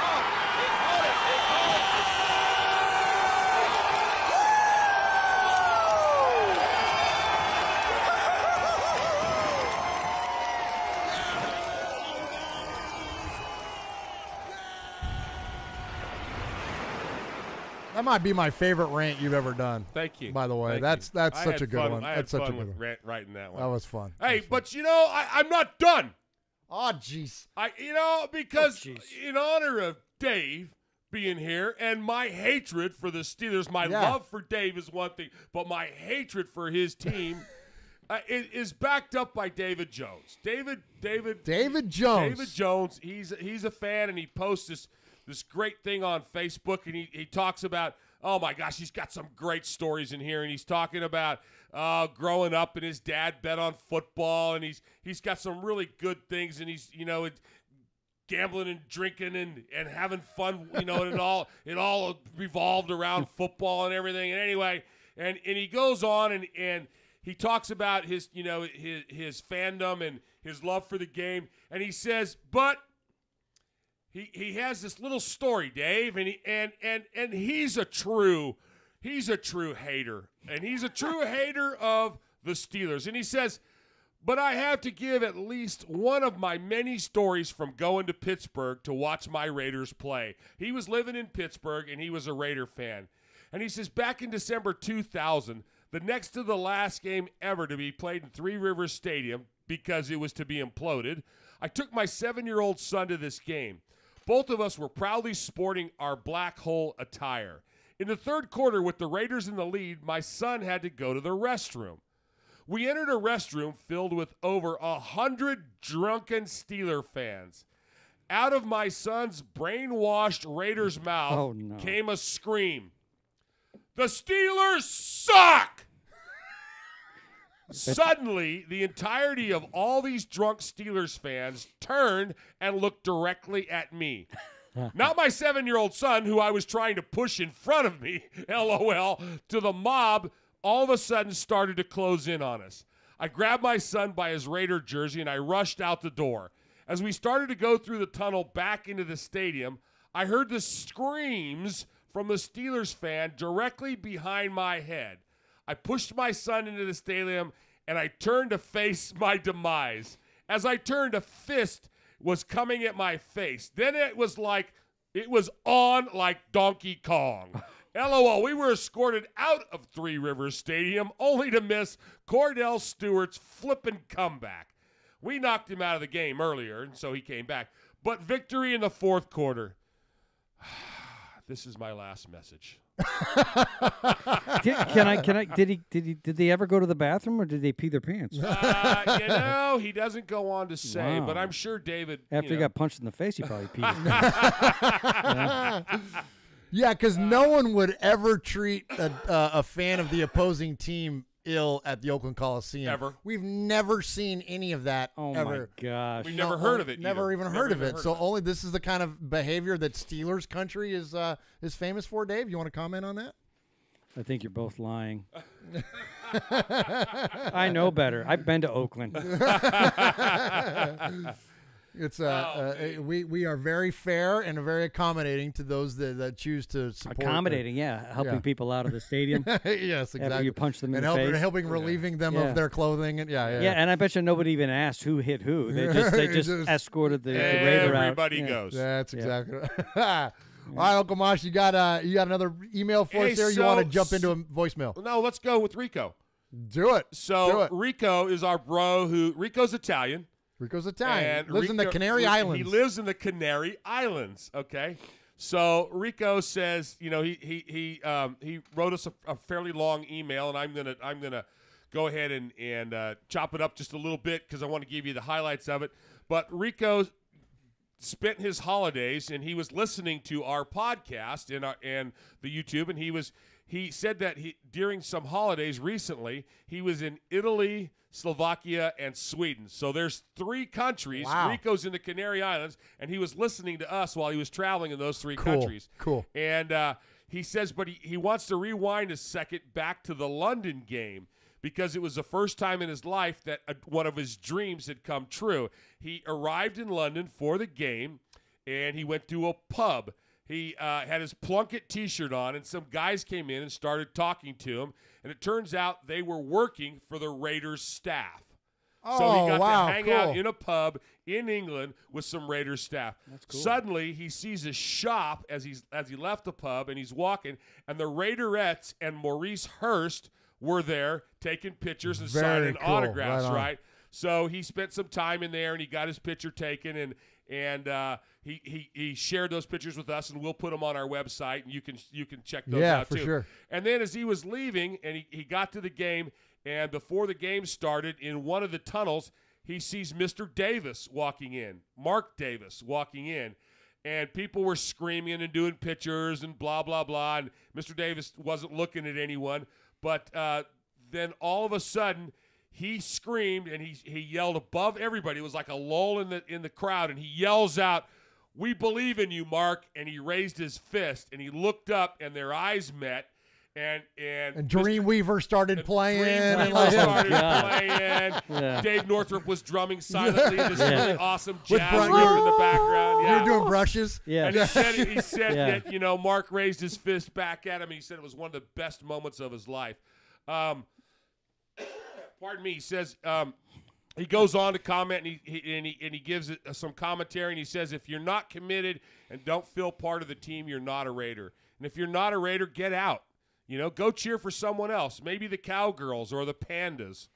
I love that. I love that. Because and he goes on to talk about we're Raiders, we're committed to excellence. And he said, with all that said, I hate everyone who is against us on a game day. So I really hope we sack badly little baby Ben Rotherdam. Then he goes on to say, God bless you and me and Mickey and Splatterhead and Fitz and all the made men. And he gives a shout out to Capo Q-Dog and all the community around us supporting the nation. We got to support each other. P.S. He said, I finally found a place for that Amari Pooper jersey that my sister gave me as a present 2 years ago. It's now a dress for the back of my toilet. And that picture is on our website. And it's awesome. Hold it. Can you flip it? Hold it up to your camera there so you see if you can see it. It's so funny. So these are the pictures that Rico sent us. And look at there. It's the Cooper. So look, Pooper. he put his Amari Cooper jersey on the back of his toilet, and it's now the Cooper Pooper. That is fantastic. Brilliant. Great job, Rico. Great job, Thank you, Rico. Rico. We hear from you every now and again, and when they do, they're always great letters and emails, and keep supporting us all over Europe, baby. Absolutely. The Canary Islands and everywhere you go, and that's awesome. Thanks again. Absolutely. Great stuff from Rico there. Appreciate your support of Raiders Fan Radio as always, my friend. All right, Uncle Mosh, let's do some voicemails. First off, we're going to hear from our buddy B-Dog. And, David, you don't know this, but he is in a pasture in Texas. Oh, nice. Well, hey, Mosh. Hey, Murf. First of all, I got to say, what a game yesterday. That was closer than I expected. It was probably the first game I enjoyed watching since the Browns game. All the players looked like they were having fun. Mari Cooper. And Marcel Aitman, man, he stepped up real big yesterday. I think he can be something special. You know, his first touchdown showing some promise, I think. Oh, Sunday, the play, Lee Smith touchdown. That play was beautiful, man. Not only was it a perfect pass by Carr, but it was a perfect catch by Lee Smith. There's nothing better than just seeing your quarterback in the pocket at the 1 yard line, throw it to your tight end, and you see no defenders in sight. Also, to add on to that, every single one of the offensive linemen, all 5 of them, got a pancake block on that one play. It was amazing to watch. It was as beautiful as watching Jesus driving a monster truck through a flaming hoop of fire, I must say. Hey, I was Right on, thinking man. that hopefully one day y'all can come out to my pasture and watch the Raiders win the Super Bowl. You know, Mosh, Murf, Mikey, Q-Dog, by the way, congrats to the title of Capo, Refrigerator Raider, Steve, LA Raider, Big Raider Trucker, and everyone else who calls in, leaves emails. You know what I'm saying. Oh, and the other day we signed C.J. Anderson. I always kind of liked C.J. Anderson. I mean, even though he was a Bronco at some point, but, you know, hard runner, gets the job done. But I was also thinking that is this sort of like a hint to where, like, is beast mode not coming back? Is that what this signing means? Is this kind of just like, hey, we need to bring in another running back because our running backs are having fumbling issues? I don't know. I kind of want to just get y'all's opinion on it. So, you know, thank y'all. Talk to you later. All right, great job there, B-Dog. Appreciate the phone call from the pasture in Texas. That was pretty funny. That was a good line. Yeah, man. That was a good line. So, you know, we signed C.J. Anderson, who is from Oakland, and it's funny. I think back to he had a press conference once upon a time when he was a member of the Broncos, and he talked about how his mom would come to the games when the Broncos were playing the Raiders, and she wouldn't root for him. She'd be like, "I'm sorry, son, you're playing the Raiders." Like it's like she's like, "I'm not rooting for you. Like I'll root for you." You know, 14 times a year, but the 2 times you're playing the Raiders, and she referred to him as my Raiders. She's like, then no. So it was pretty funny. So anyway, now C.J. Anderson has now become a Raider, and so we'll have a good time watching him play. Maybe even as soon as this weekend. But yeah, I think that kind of spells maybe not the end of Marshawn as a career, but certainly for this year, Mosh. I don't expect. I think Marshawn signed up to be an Oakland Raider. I don't expect that we're going to see him back at all. Maybe anymore. I hate that, but yeah, and I agree with that. He did sign up to come and play in Oakland, and you know he's not a stupid man. He understands that his days are numbered, as they all do. You know, the good ones want to go out on top. You know, but when you're on top, you never look at the end. You know, not everybody can be Sandy Koufax. Yeah, that's right. You know? Exactly. Yeah. You know, and so it's unfortunate the way that went down with the injury, but you know, I don't. Hopefully, he'll get that send off. at least that one more time to Sure. play in Oakland. But who knows? I mean, they're talking about in the chat room tonight like crazy. Raiders might play in San Diego next year. We might play at old Qualcomm Stadium because, we don't – right now, nobody knows where the Raiders are going to play next year. We're, going to be homeless for all intents. That's wild. Yeah, it's pretty – until the 2020 Vegas Stadium gets done. So, all right, well, speaking of San Diego, let's hear from our buddy Mojo Raider. What's up, fellas? Mojo in San Diego. Just calling after the pretty impressive Chiefs game. It was an L. We don't like taking the L's, but it felt good to come into work today and talk with some of the dudes around here without them making fun of me all day long, like usual in San Diego, California. Hey, I want to bring up one thing. You guys know I'm a big Conley fan. Read a stat today. He's allowed 15 yards in the last 3 games. What? Kid's special. Next thing I want to say, because I know it was just going to be one thing, but here's another. Derek Carr, man, 7 games in a row, no picks. I really hope I don't screw that up for him. So I just knocked on the little bit of wood I found inside the truck here. And then last thing, hey, man, things just kind of worked out for me. Me and the wife will be headed up to the Coliseum, and we will attend the Steelers game. So get ready for a video or two. Definitely some picks. Anyway, hey, just win, baby. Let's go, Raiders. 2020 Super Bowl. Later. All right, appreciate Mojo calling in as always. So a couple things there. He mentioned, Mosh, that it was a pretty good game, right? Like we played the Chiefs well. We played them within 7 points. Aside from the 3 fumbles, we sure would have liked to have seen the Raiders get an opportunity to win that football game. So I ask you both this question. Dave, we'll start with you. I put out kind of an informal poll this week on our Facebook, and I asked, is there a such thing as a moral victory? Can you take away playing well against arguably the best team in the league when you're arguably one of the worst teams in the league? Can you take away from that a 7-point loss? Is there anything? Is there a such thing even as a moral victory? Can you, as a fan, take solace in the fact that at least you played well, or is that just goofy? You should just want your team to win and nothing else. No, of course. If there's some improvement and they hold their own to a obviously a better stacked team, yeah, of course. Yeah. A respectable lose. Is there a possibility of that? A respectable loss, rather? I guess. I agree with what you're saying, Dave. I think what I would look at is I would want to go and I would want to say, what were the locker rooms like? Was the locker room after the Raiders' final 7 drives or 4 touchdowns, 2 field goals, and then the lost fumble? That's what you said is respectable. So what's the locker room like? After that, hey, guys, you kicked ass in the 4th quarter, which you haven't done all year, and you showed that you can play, that you can go 60 minutes. And then on the flip side of that, what's Kansas City's locker room like? Okay, we got the W, but by the skin of our teeth. Absolutely. Which locker room would you rather be in? Absolutely. You got to look at that and you got to say, hey, these were guys that had nothing to play for.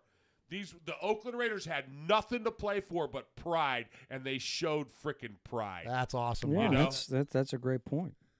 It's still, a loss is a loss. It's a loss. L's an L, right? Yeah. What about your Steelers? Lost a tough one this last week. Yeah, right? the last 2 weeks in a row. It's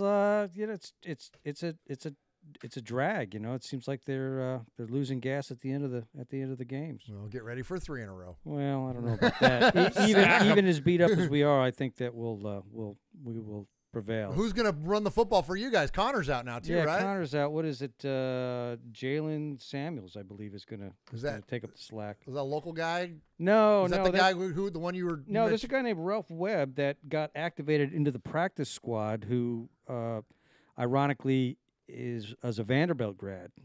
Being based here in Nashville. You hear about guys, the local guys, if you will, sort of local guys, but.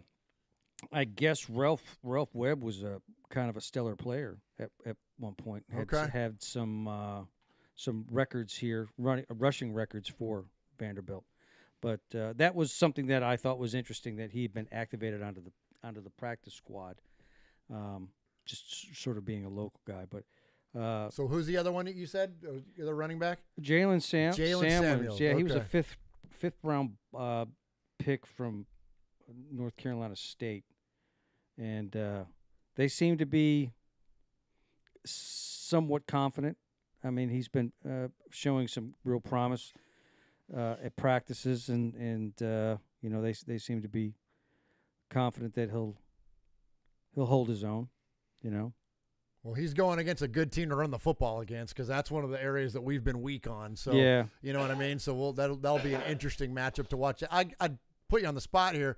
What about your tight end? I haven't watched a lot of Steelers this year. That's another one that when we just gave up to Travis Kelce, he set a record for the Chiefs for yardage and catches and everything. How the Steelers looking at tight end this year? Well, great. We've got McDonald. We've got Jesse James. I mean, they're pretty strong. Yeah. You know, of course, Big Ben. He's the man. Their offensive line is looking fantastic. Their defensive line is looking fantastic. You know, it's just a matter of punching freaking guys into the end zone or throwing the ball where it needs to be thrown. Well, and Antonio Brown's going to get loose. That was the last time that we played him. I think that was the day that Antonio Brown had like 180 receiving yards or something crazy. Of course, the game was close, but man, Brown just had an amazing day last time the Raiders and Steelers. He's a stud. All right, we're going to get to another call here. Real quick before we move on, though, one last one. Then we'll just hit a few in a row after this one. Mojo mentioned Gary and Conley. Conley is playing fantastic, and I want to acknowledge that. I appreciate Mojo bringing him up. Conley has forced an incompletion on 28% of his targets when defending outside receivers this year. Not only does that rank third in the NFL, but it's also the highest rank for an Oakland cornerback in the Pro Football Focus era. So that goes back to 2006. So we're talking about, I mean, pretty rarefied air there. That's Nnamdi Asomugha type territory. So Conley is definitely playing well, and so definitely thanks for bringing him up, Mojo. All right, let's go. I'm going to just kind of let it roll here. We're going to hit a few in a row. First off, let's hear from Houston Raiders Steve, who called before and after the game. Hey, Raider Nation. This is Houston Raiders Steve. I'm out at the Coliseum and everything with my great friend Marie. She's on the steering committee out of Fairfield, and ran into Raider Greg and his lovely wife Charmaine from the Raider Nation podcast. We're thinking about you all, Murf and Mosh and Raider Nation out there. Arden Key blocked extra point right before halftime. I believe it's 19-7, Kansas City. I know the spread was 15, but man, it's a beautiful day out here against the Chiefs. Man, the team's struggling and everything, but they're trying to hang in there and everything. So they'll keep playing till the end of the game. And Raider Nation for life. Never jump ship, never walk the plank, and we're all in it. We're all family. I hope everybody has a great holiday season. Merry Christmas and Happy New Year coming up. I know it's a little. Hey, Murf and Mosh, this is Steve, Houston Raiders Steve. Man, what a game today. I was with my friend Marie from Fairfield. And, man, that game we played all the way till the 2-minute warning and everything. The Raiders had a game that was loud as you-know-what in there. It was great. The crowd really got behind it. Derek Carr was on the sidelines, getting everybody pumped up at the end, trying to get them all fired up to, make more noise. And, I don't know, man, it was just a great game. I didn't realistically think we were going to beat the Chiefs. We just don't have the personnel that they have. But we made a game of it all the way to the end. They played 4 quarters, and they played their hearts out, defense and offense. Sure, there were some mistakes going against a bright young star in Patrick Mahomes and the great running backs that they have and receivers. Kelsey tore us up.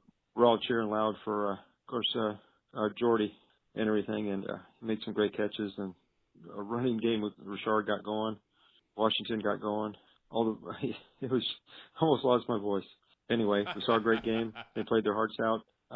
We're going to get better in this draft, and we're just going to go out and get better and better. Word is, from what I heard and everything, from my friend Marie's on the steering committee, probably Reggie McKenzie's gone and Bruce Allen is back as a general manager next year. So anyway, that's the scuttlebutt that I heard. And who knows where we're playing next year. I don't think we're going to be playing in Oakland. I think we're going to be playing in San Diego, but I might be completely wrong. Anyway, God bless, and great show as always, and congratulations, Q-Dog, for getting Capo. God bless, and y'all take care. All right. Thank you, Houston Raiders Steve, for checking in with us here on Raiders Fan Radio. Appreciate it. And always love it to hit the phone calls from the folks that go to the game, right? Yeah, man. Right after the game. Yeah, that's great. Yeah, absolutely. Very cool. All right, let's go to the next caller. We have, I believe, a new caller, maybe? Florida Raider. Florida Raider. Hey, Murf Uncle Mosh. Just listened to your latest podcast. This is Florida Raider, Ben calling. Got a few things that just seem to rub me the wrong way. Especially this talk about Carr, being benched, being traded, this, that, by these talking heads on TV. You know, they wish they'd all just shut their pie holes. You know, this guy, you give him a line, he proved what he can do 2 years ago. If they want to see a sorry quarterback situation, come on down to Florida and watch the local channels down here. You got a mess. You got Blake Bortles to start it off. You got Jameis Winston and Fitzpatrick. You got this mess down there in Miami. I mean, I got to put up with these games if I don't watch, you know, when I'm waiting for the Raider games to come on. And, you know, we got a stud quarterback, man. Just give this guy some time and he will, you know, find receivers once we get some again. But, I mean, the kid stands up. He never backs down from the podium. And, you know, give this guy a break. I mean, he's got nothing to work with. The line is like a sieve. I don't know what's going on. I don't know if it's the zone blocking scheme that Cable's got going on. You know, I'm thinking that a little bit. I look back at Seattle last year and Russell Wilson was running for his life. They seem like their line's pretty stout this year without him. So I don't know if that's the problem, but, I know they've been banged up too. So you got to give them a little leeway there, but, they need to fix that situation and Carr will come through. There's no doubt about that. The second thing I'm having a problem with is, Christmas time this year. I keep getting jerseys, and these players are going faster than like they're running through a turnstile. So I'm not sure what jersey to get this Christmas. You know, I got a Mac jersey. He's gone. You know, I was thinking about getting a Carr, but now these people talking about Carr got me a little nervous. I got a Marshawn Lynch jersey. Now he's going to be gone. So I'm thinking old style, you know, go old school like a Biletnikoff or a Marv Hubbard or Mark Van Egan, you know, maybe, or a Kenny King. Why don't you guys pick one for me so I can put it on my Christmas list? The third thing is these Chiefs. We were playing the Chiefs this week. I'm thoroughly disgusted. I've hated them all my life. I've been a fan since 1969, 1970. When I had to deal with Len Dawson and Buck Buchanan and Willie Lanier at middle linebacker with that stupid helmet he always wore. It looked like the Great Gazoo out there. I've hated them since I was a kid. I still hate them to this day. 14 or 15.5 point underdogs at home is a disgrace.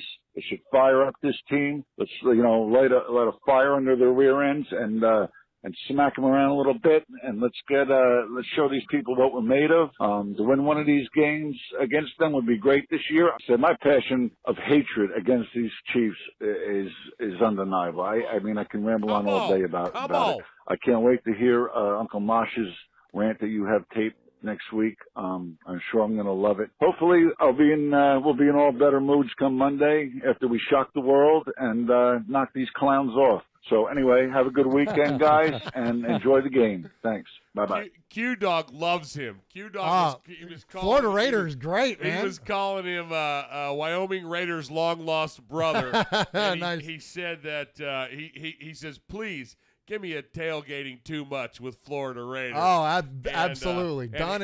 A shout out to you, Florida Raider. Q-Dog says you need to get a Jack Tatum number 32 jersey. Tatum would be a good one. Tatum. Since he asked, my vote would be number 24, and I'm gonna bring it on camera here because not only with 24. All right, so there you got the legendary Willie Brown wore 24. But Charles Woodson wore 24, and Marshawn wears 24. So whether you go, and regardless of which player you pick, I think 24 is a great Raiders jersey. So that would be my vote, would be 24. Dave, now you're wearing Palomalu. Yeah. So who is, as far as like, you know, you have some iconic numbers there with Steeler Nation. We'll give you the floor for a minute. Which one would you pick? If you had to pick a Steeler? Depends on the era. I would say 58. That's Lambert, right? Jack Lambert, of course. Jack Lambert, that would be a good one. Is Yeah. that where is your, like, we ask our Raider fans for their Mount Rushmore of Raiders, like they're also like, and we spot you Al Davis, so you got to pick three more. Mhm. So for yours, I would say your Mount Rushmore would be one of the Rooneys would be one of, like, you know, Dan or Art, right? Yeah, Art, sure. right? Okay, Sure. so then if you had to pick three other people to represent the Mount Rushmore of Steelers. Coach Cowher. Coach Cowher, Oh, interesting. nice, Okay, nice. Yeah, he'd be killer. All right, Yeah. and who else? You got two more. Palomalu, right? For the Head and Shoulders commercials alone. Yeah. Bradshaw would be cool, man. four Super Bowls, man. It's kind of tough to but argue with that, right? he's a personality. I've heard, both those guys, Cowher and Bradshaw. From what I've gathered from anybody that have met them, they've all said they're really, really cool. Did you ever get a chance to see his show, the one he did with Henry Winkler and George Foreman? No. And one of the absolutely funniest shows on television. And Bradshaw, see, I relate to Bradshaw because Bradshaw will drop trow in a minute. You know, and it's just it's that old school thing. You know, Big time. Your pants, if they got to come off, they got to come off. You know? And sometimes they come off by themselves. Sometimes they come off by yourself. Yeah, you know? I'm but sure. He's just a funny human being, man. I loved it when he and Howie first started together. Big time. Oh, yeah. Yeah. And they're just everybody he works with. He's just got such great chemistry, man. The guy is just funny. Yeah, as crap. He's a natural, man. Yeah, big time. So is that so? So you got Bradshaw, you said Palomalu, Cowher, and Art Rooney. That's pretty solid. And of course Jack Lambert too.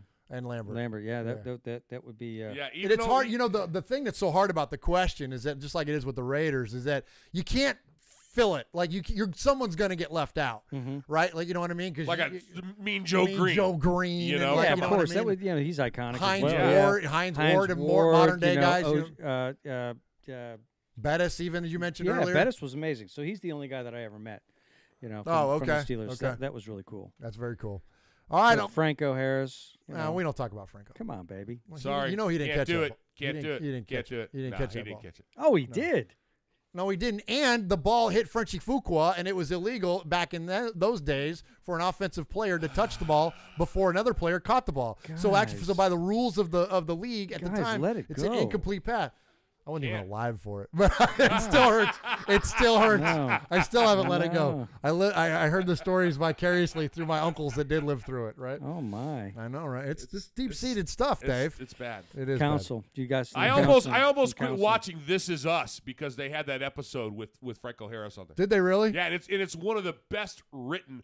It's an unbelievable television show, and that episode about killed me. Of course, it's all they're in Pittsburgh, and they're huge football fans, and awful. It's like, come on, it's Pittsburgh. There's no T in it. I gotta give a shout out. So there's these two friends of mine, both musicians, that are lighting up my phone. One, a great drummer named Cactus Mosier. Okay. Who drummer for really successful country band. He plays with Winona Judd. Okay. Nice. Awesome. Yeah, he's lighting me up here saying yes, the Nation. And then bass player. He's a Raider fan? Oh, he's a big-time Raider fan. Awesome. We definitely give respect to Cactus. Yeah, Appreciate Cactus you checking Mosier. us out tonight. And Thank then you. Dow Tomlin, who plays bass with Winona's band, he's also a crazy Raiders fan. And he's hitting me up right now saying, "Oh, yeah, go Raiders." Awesome. Well, good deal. Nice. Definitely I'm glad respect to to both those guys. Cactus also was the drummer for Highway 101 and just a fantastic guy. I met him early on before I even moved to Nashville. Helped me out quite a bit. But, yeah, those guys both need some counsel as well. They got brain damage. So I'm going to say a prayer for them tonight. Yeah, but you know what? They fit right into our family. Yeah, so absolutely. Yeah. Awesome. Good deal. Appreciate you sharing that with us. We could actually get another seat set up if those two wanted to show up. up. I know. I need to let them know. We got the drum kit over there. Hey, one of you could be like our Questlove. You Yeah. know what I mean? Like, yeah. Wouldn't that be killer? Yeah. Yeah, I got to absolutely. let them know. They got to listen to this episode and say, guys, it's on. That'd be amazing. That's That'd right. be He could bring amazing. his bass. Oh my gosh, that'd be. Oh We'd my have God, a that would Raider be- jam session, man. That'd Yeah, be he could bring sweet, bring a bass and a little, man, that would be so That'd fun. be fun. That'd be very hilarious. Hey, we got to move. All right, we got to get moving here. So next up, we're going to hear from our buddy Emiliano, Big Raider Trucker. What's going on? The man, the myth, the legend, Mr. Big Raider Trucker checking in once again from Southern California. Mosh and Murf, how you guys doing? Want to talk about the game? Wasn't expecting that. I will say, positive note, Carr looks like he's got a hell of a lot more fire in him. I can appreciate that. Also, Murf, I want your take on our secondary.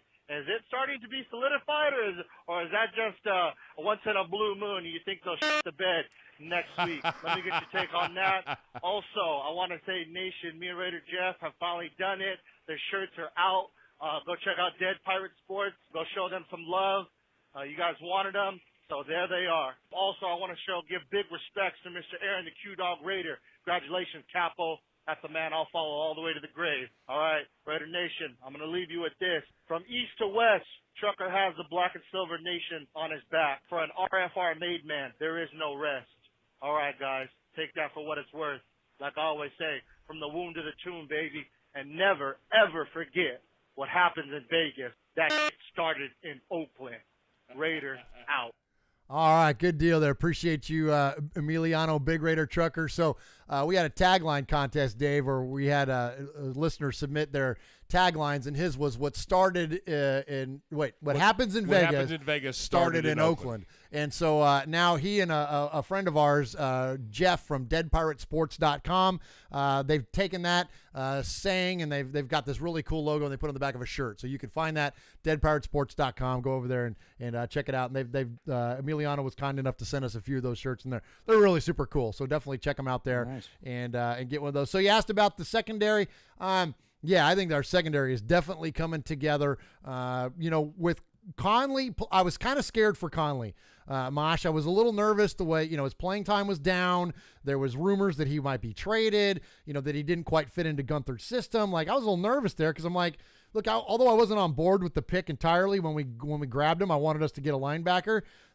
Still we've spent the pick. You've got the investment. You might as well, take him on and do what you can with him. And so I'm glad to see it's now finally turning around. That coupled with Darryl Worley and now the emergence of Carl Joseph.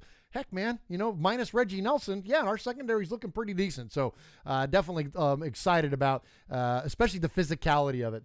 Both those guys are good tacklers, and Joseph, of course, as we already know, is a good tackler. So good stuff.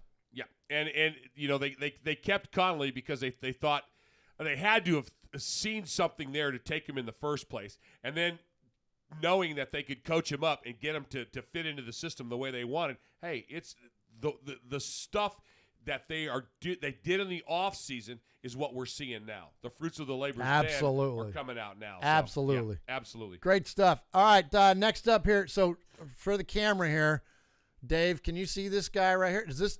I'll hand it to you. Even looks like damaged goods. Does that look like anybody you know? No. No. Was that? Does it ring a bell at all? Snake? No. It's that's Lil Murf. Oh, that's Little Murf. That's Lil Murf. So I'm Big Murf, right? And then that's like Murf. Tiny Elvis. It's kind of like Tiny Elvis, exactly. Yeah. So Little Murf was created by a good friend of ours, listener to the show, Monster Mash Ken, owner of Monster Mash Custom Collectibles, or Custom Action Figures, I should say. So check him out, support what Ken does on Facebook, and let's hear his call. Murf Uncle Mosh, Monster Mash Ken. Good game tonight. It wasn't a win, but I enjoyed it. It was fun. I think some guys went out there and left it out there on the field. It looked like they were having fun playing. Derek Carr almost hitting that 300 mark and tossing a couple 3 touchdowns. And Marcel Aitman and him just got to get that chemistry together better. That was a nice pass in the end zone where he jumped up there and caught it like Crabtree. And then Jalen Richard almost broke 100. I think he had over 100 yards all purpose. And then Cook is just always balling out. And the defense, we just need a pass rush. And anyway, side notes, all right? I want to talk about some other things. Today was the first day of Hanukkah. My wife is Jewish. I'm not. But so our kids are learning from that. And so we're putting up, we did the Hanukkah, first night of Hanukkah today, but we also put up our Christmas tree. And my daughter, Abigail, Abby Rocket, as I call her, Abby Rocket, she asked, Daddy, where's Santa Claus? And I said, Santa Claus is sitting in the Dago dungeon. He's a fat man with long silver hair. And he's not always known by Santa Claus. His name is Uncle Mosh. And she said, Daddy, what would you ask Uncle Mosh for Christmas? I said, you know what I want for Christmas one year? Monster Mash Ken wants to watch a Raider game with Uncle Mosh and Murf in the Dago dungeon. That's what I want. Maybe let's make this happen. Let's bring the worlds together. Anyway, I just think that that would be fun to watch a Raider game with you guys, and I just thoroughly enjoy listening to you guys and just your output on the game, and you make it really fun to be a Raider fan, and that's what we need right now, especially in a down season. Anyway, thanks for keeping it up, the good work, like as always, and shouting me out. Last week was great. The Sizzler, I loved it, and for I'm drawing a blank. Who the main guy is now. Anyway, the one you named last week. Take care, guys. Happy Hanukkah. Go Raider Nation. Peace out. Absolutely. Happy Hanukkah and Merry Christmas to you too, Monster Mash Ken and your family.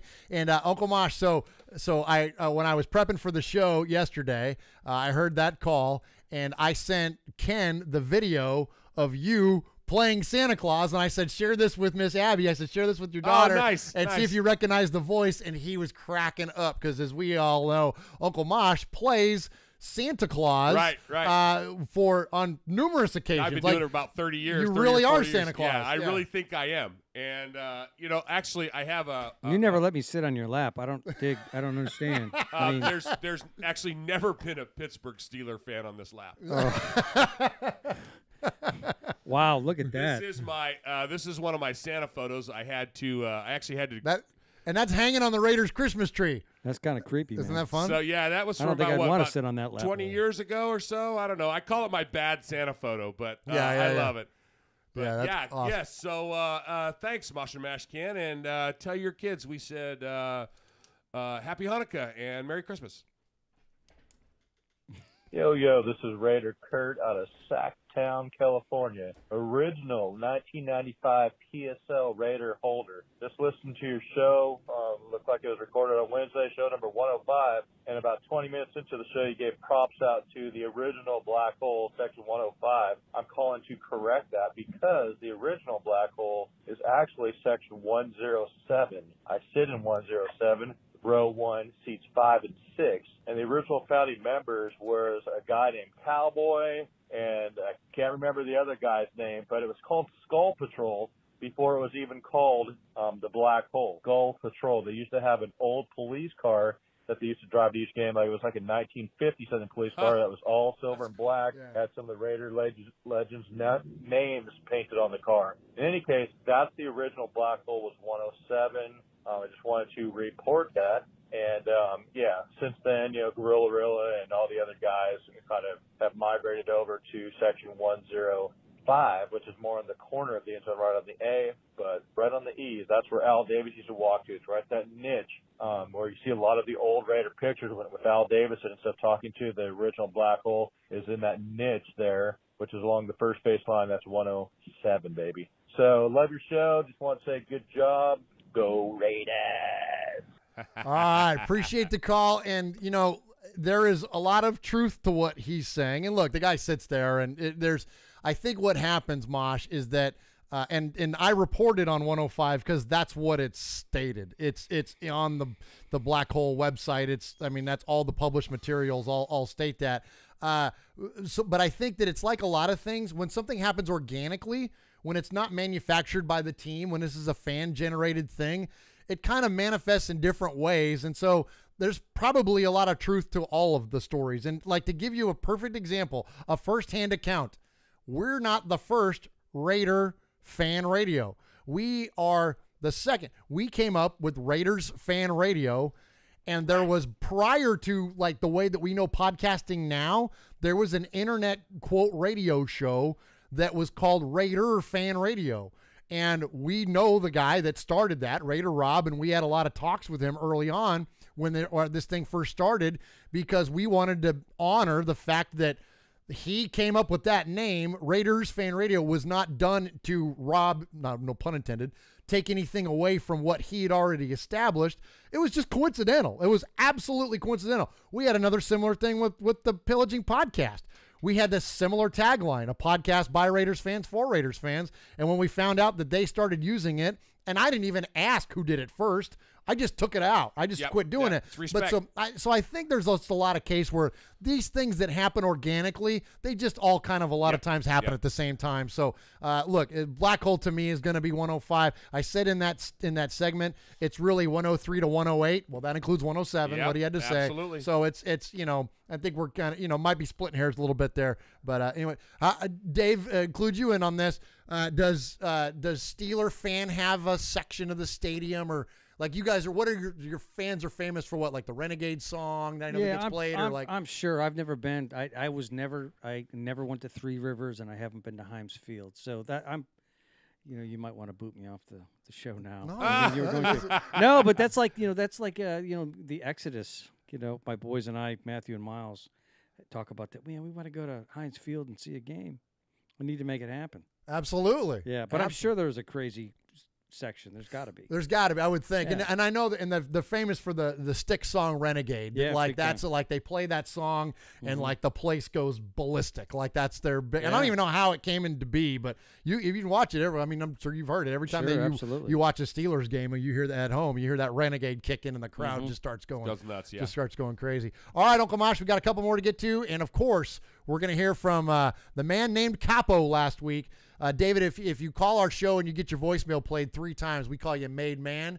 Well, then the next evolution of that is the Capo, right? It's the maid on. of the Made Men, and there's only one of those so far, and that's our buddy Aaron, the Q-Dog Raider. Greetings, Murph, Uncle Mosh, Sonny, Lil Murph Nation. First off, this is a special week. Aaron Q-Dog Raider coming to you from the east side. Happy birthday to my brother Brian. He's a lifelong Steelers fan. So is my sister. Some of us even have Broncos fans in our Yeah. family, but I digress. I've watched the Raiders play live at the LA Coliseum, Jerry World out in Texas on Thanksgiving Day, M&T Stadium out in Baltimore, but finally, I'm making my pilgrimage to the Oakland Alameda Coliseum to watch our beloved Raiders touch 10 toes down right out there in the black hole. I'm going to watch those hated, yes, Uncle Mosh, I hate them too, those mustard and black clad bandwagoners, the Pittsburgh Steelers. Now, keep this in mind. We own Oh, man. the lifetime head-to-head against the Pittsburgh Steelers, but narrowly. Let's not go out there and pull a battle of the Bay. All hands on deck. We have to win this game. Raider Nation, I remind you, please check out the YouTubes. There's a young fellow by the name of Josh Allen. He just won a very major award. He's probably going to be in the running for every major defensive category special award that they give to anybody that just brings it week in and week out. Josh Allen is his name. Check him out. That's all I got. I'll give you a post-game wrap-up. But anybody that wants to get down, Aaron Q-Dog Raiders coming out there to the west side. I'll be having my beloved Jack Tatum game jersey on. So There you if go, you see Mosh. a big 6'5" brother walking around like he owns the town, that's me. Love black, live silver. Woo. All right, Aaron the Q-Dog Raider. He's one of the best, one of our favorite callers. And so, yeah, great stuff there from Aaron. So, man, have fun. We know you're going to represent Raider Nation well. And as we mentioned, we got a few of our listeners that are headed out there to go to the game. And how's that for timely, Mosh? You mentioned getting a Tatum jersey, and Q-Dog's going to be rocking his out there at the game. Real quick on Josh Allen. I don't know if you guys have seen this guy play. When MTSU played the University of Kentucky this year, I got a chance to see Josh Allen play. He's an outside linebacker / defensive end for the University of Kentucky.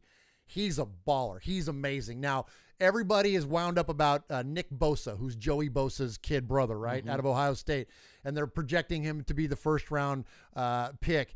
The Bosas have a dad that's kind of like LeVar Ball. Like he's one of those kind of dads. And the Raiders don't need that kind of an influence going on with the team right now. So I'm thinking if the Raiders end up with a number 1 pick, it might not be a bad idea to trade out of that pick and then pick somebody like Josh Allen from the University of Kentucky in like the 4 or 5 spot or whatever. We'll see a lot of dynamics going into the draft, but this Josh Allen, man, is an absolute stud. I'm with Q-Dog on that. And, he plays an SEC schedule at a University of Kentucky, but Kentucky not really known for their football in the SEC like Alabama or whatever. Sure. But, man, he's great. He's great. So I'm definitely with Q-Dog on that.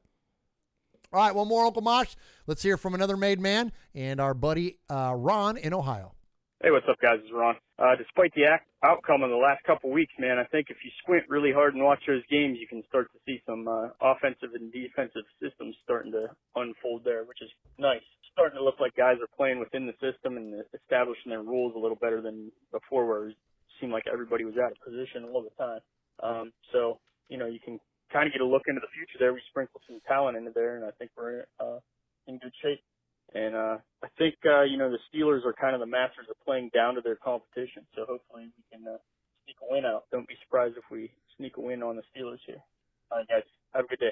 Bye. I'm cutting over to you for a reaction shot, Dave. What do you think? Playing down to their competition? Yeah, how's that make you feel? I guess they're going to have to play down this week. Oh, that was good, Dave. Ooh. That was good. Oh. You feel better about this No, whole I don't. experience now? Wow, hang on a second, Come Dave. with We it. got Yeah, something for okay, you. there you go.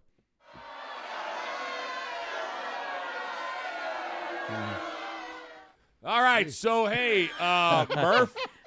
So we have a hat winner. Oh yes. Okay. So we did a little contest, and we said, hey, send us your story that has to do, because we're in the holiday season. You know, we've got everything going on from. Holiday season for us and our family, it actually starts. You know, it starts before Halloween.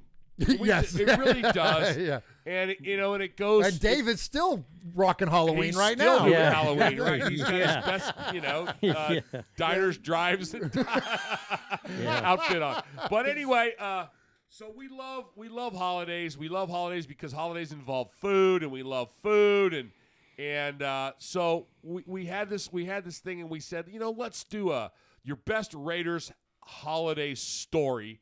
And you'll win this 47 Bridgestone Raiders hat, and we got a winner. We got a winner. We couldn't even wait till Christmas, Uncle Mosh, because the email that we got this week was fantastic. And this is one of the best emails we've ever gotten. And it's from a caller that we've had before, Jack in Albany, Oregon. And I'm going to read you the whole thing. It's really quite funny. He says, Murph, Uncle Mosh, so I'm trying to write this because I really want a hat. And I'm trying to replenish my Raiders stuff that's been lost during the great divorce of 2017 by the she who shall remain nameless ex-wife Patriot fan, which is just as stupid to me because she's from England, not New England. She's from London, frickin' England. I had to explain to her why the Patriots were named the Patriots and why they had that little guy on the side of their helmet. And the reason we call it New England is because Old England sucked. Being to her, no offense to our silver and black UK listeners. Right. We're talking about 200 years ago, England. Okay, yes, it's yes. better now. Yeah, that's true. Being married to her made me until my own tuck rule. Except that I called it the tuck and run. Anyway, I digress. Murph, Uncle Mosh. Excuse me. The year was 1995. Never mind you, while I am from Indianapolis, I was actually raised in Las Vegas, so this Christmas I went home to Indiana to visit my family. It was December 24th, and we were downstairs watching football on Christmas Eve. Now, mind you, I'm a very Catholic Italian family, and my great-grandmother was from Sicily. He could probably be in our family. Yeah. Forget about it. My grandmother grew up in New York, where Dave's from, and the Raiders were vying for a wild card. They were 8-7. It's the last game of the freaking season, and we're playing the Denver Jackasses, led by the horse-faced killer himself, John Elway. Now, to put things in perspective, understand that there was a house full of 8 women and only 3 men, one of which is a teenager, me. So they're wanting to yammer and talk over the football game anyway, and we're all getting pissed. And in the traditional sense, you can feel the tension and electricity going through the house. This is because it's Christmas time and everyone's excited. So it's also, excuse me, time for another because hang on. Okay, take your there we go. Uncle Inhaler there you go. There's a little intermission here on the email and go. Okay, so it's now wait a minute. Exhale. Okay, so sound like you've done that before. Yeah, right. It's probably why this cough is so bad. Anyway, Christmas time and everyone's excited. It's also because there's a football game on TV and it's close, and the guys are we're all going at it, right? We're yelling at the TV. Another thing that's happening is my grandmother's cats are hiding because they're nervous. My grandmother had this large gray cat that liked to bite people. Anyway, we're yelling at the football game, and the fact we're going to lose by 3 freaking points. Needless to say, the house is very loud at this point, and I hear my 2 aunts arguing about where Tampa Bay Buccaneers are. One said Orlando, the other one said Miami. And they both turn around to my grandfather, who's half deaf, and ask him, Lewis, where are the Buccaneers at? And he responds by yelling, under my bucking head. Needless to say. Bucking ears and his bucking eyes. And yeah, under his bucking head. I get it. Yeah. Anyway, needless to say, we got him a hearing aid after that. Hearing where where you are, and, you know, underneath his effing ears is a long cry from where the Buccaneers are. Anyway, meanwhile, with all the yelling going on, people managed to miss the fact that there's a gray cat stalking one of the 17 nativity scenes that are set up all around the house because, you know, remembering the reason behind Christmas is important to all of us Catholics. So now the game comes to a close, and the Raiders lose to the Broncos 31-28, ending the season 8-8. The gray cat decides he's going to pounce the nativity scene, kidnap the Virgin Mary, and rush for more yards than Napoleon Kaufman did the entire game. Oh, my gosh. To which the response of my stepfather is, who looks like a young Kevin Green, chasing down the cat with my mom in tow, screaming behind him, yelling the following, "Mom, Mom, the cat has Mary with the cherry." And at this point, the cat has now turned down the hall. The cat has now turned down the hall and is returning toward the nativity scene. He's accumulated more yards than Rocket Ishmael did the previous game we just watched. And my grandmother, spouting shades of Bill Cower with a very angry face, very offended because, mind you, she's Italian and Catholic, started screaming at the top of her lungs at my mom, "Don't say that, Kim. This is God." Just say GD. This is a GD sacrilege, using the Lord's name in vain. The irony of that just cracks me up. The irony is not lost on the teenage me, and I start laughing my head off, to which I had multiple projectiles launched at me, all of which I caught which ultimately gave me more reception than James Jett and Tim Brown had that day. Regardless, out of nowhere, my Aunt Christy ends up sacking the cat with shades of Howie Long bleeding through. I can still watch the impact happening in my head in slow motion 23 years later, and the cat fumbles Mary with the cherry, which oddly looks like all the Raiders' running backs last games at Kansas City. In the end, the Raiders may have lost the Christmas Eve and not gone to the playoffs, but I feel like my entire house did. The funniest thing is that big gray cat got the last laugh as he bit my aunt to draw blood, yet still didn't draw as many penalty yards as the Raiders did that day. Happy holidays to you all and your families. Be safe and joyous. Go Raiders. That was brilliant. That was pretty good. The whole family needs counseling. Get the applause there, Mosh. Oh, my gosh. All right.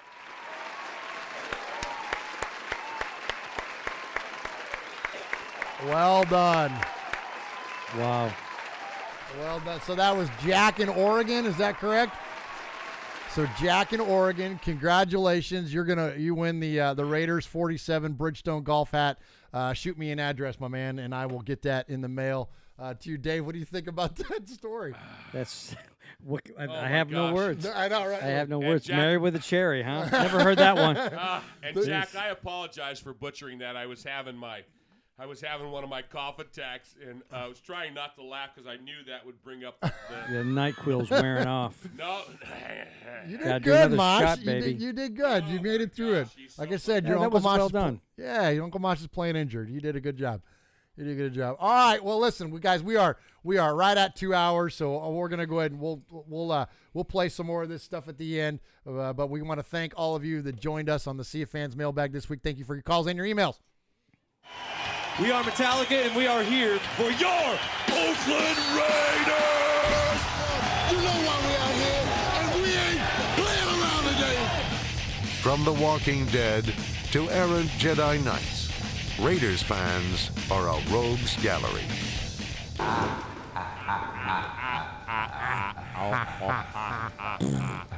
Hey.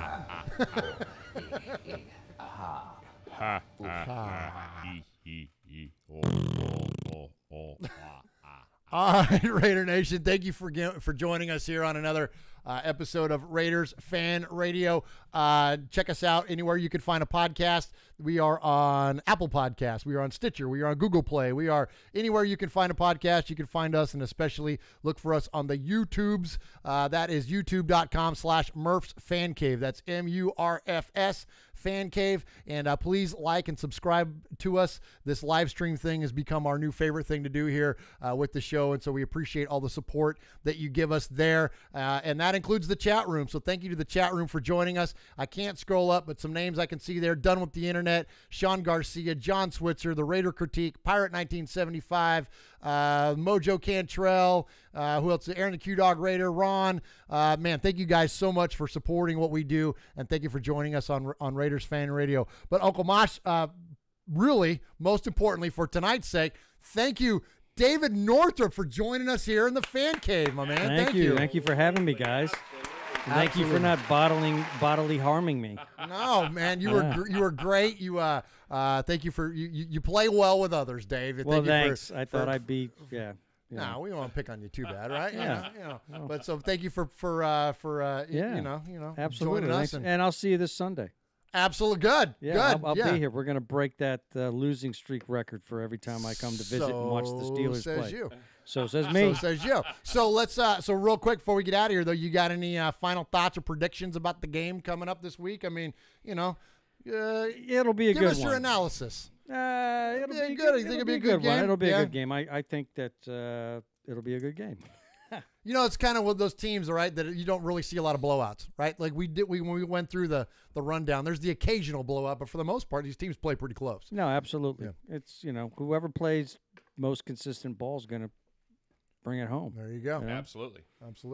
Well, good deal. Well, we appreciate. Thank you again for joining us. Yeah, thanks for having me, guys. Man. Yeah, it's been a lot of fun. Yeah, definitely good time having you. You want to after Uncle Mosh drops the tagline, you want to play us out? Sure. Oh, that would rock. While I'm doing the tagline, you can get set up. Yeah, go ahead. Okay, so we had fun tonight. First time we've ever done that with an opposing fan, and it was a good choice by us as somebody that we're friends with and somebody that we care a lot about. And I have to go back in honor of Dave Northrup, being here with us. I got to quote a little tagline from our buddy Florida Raider.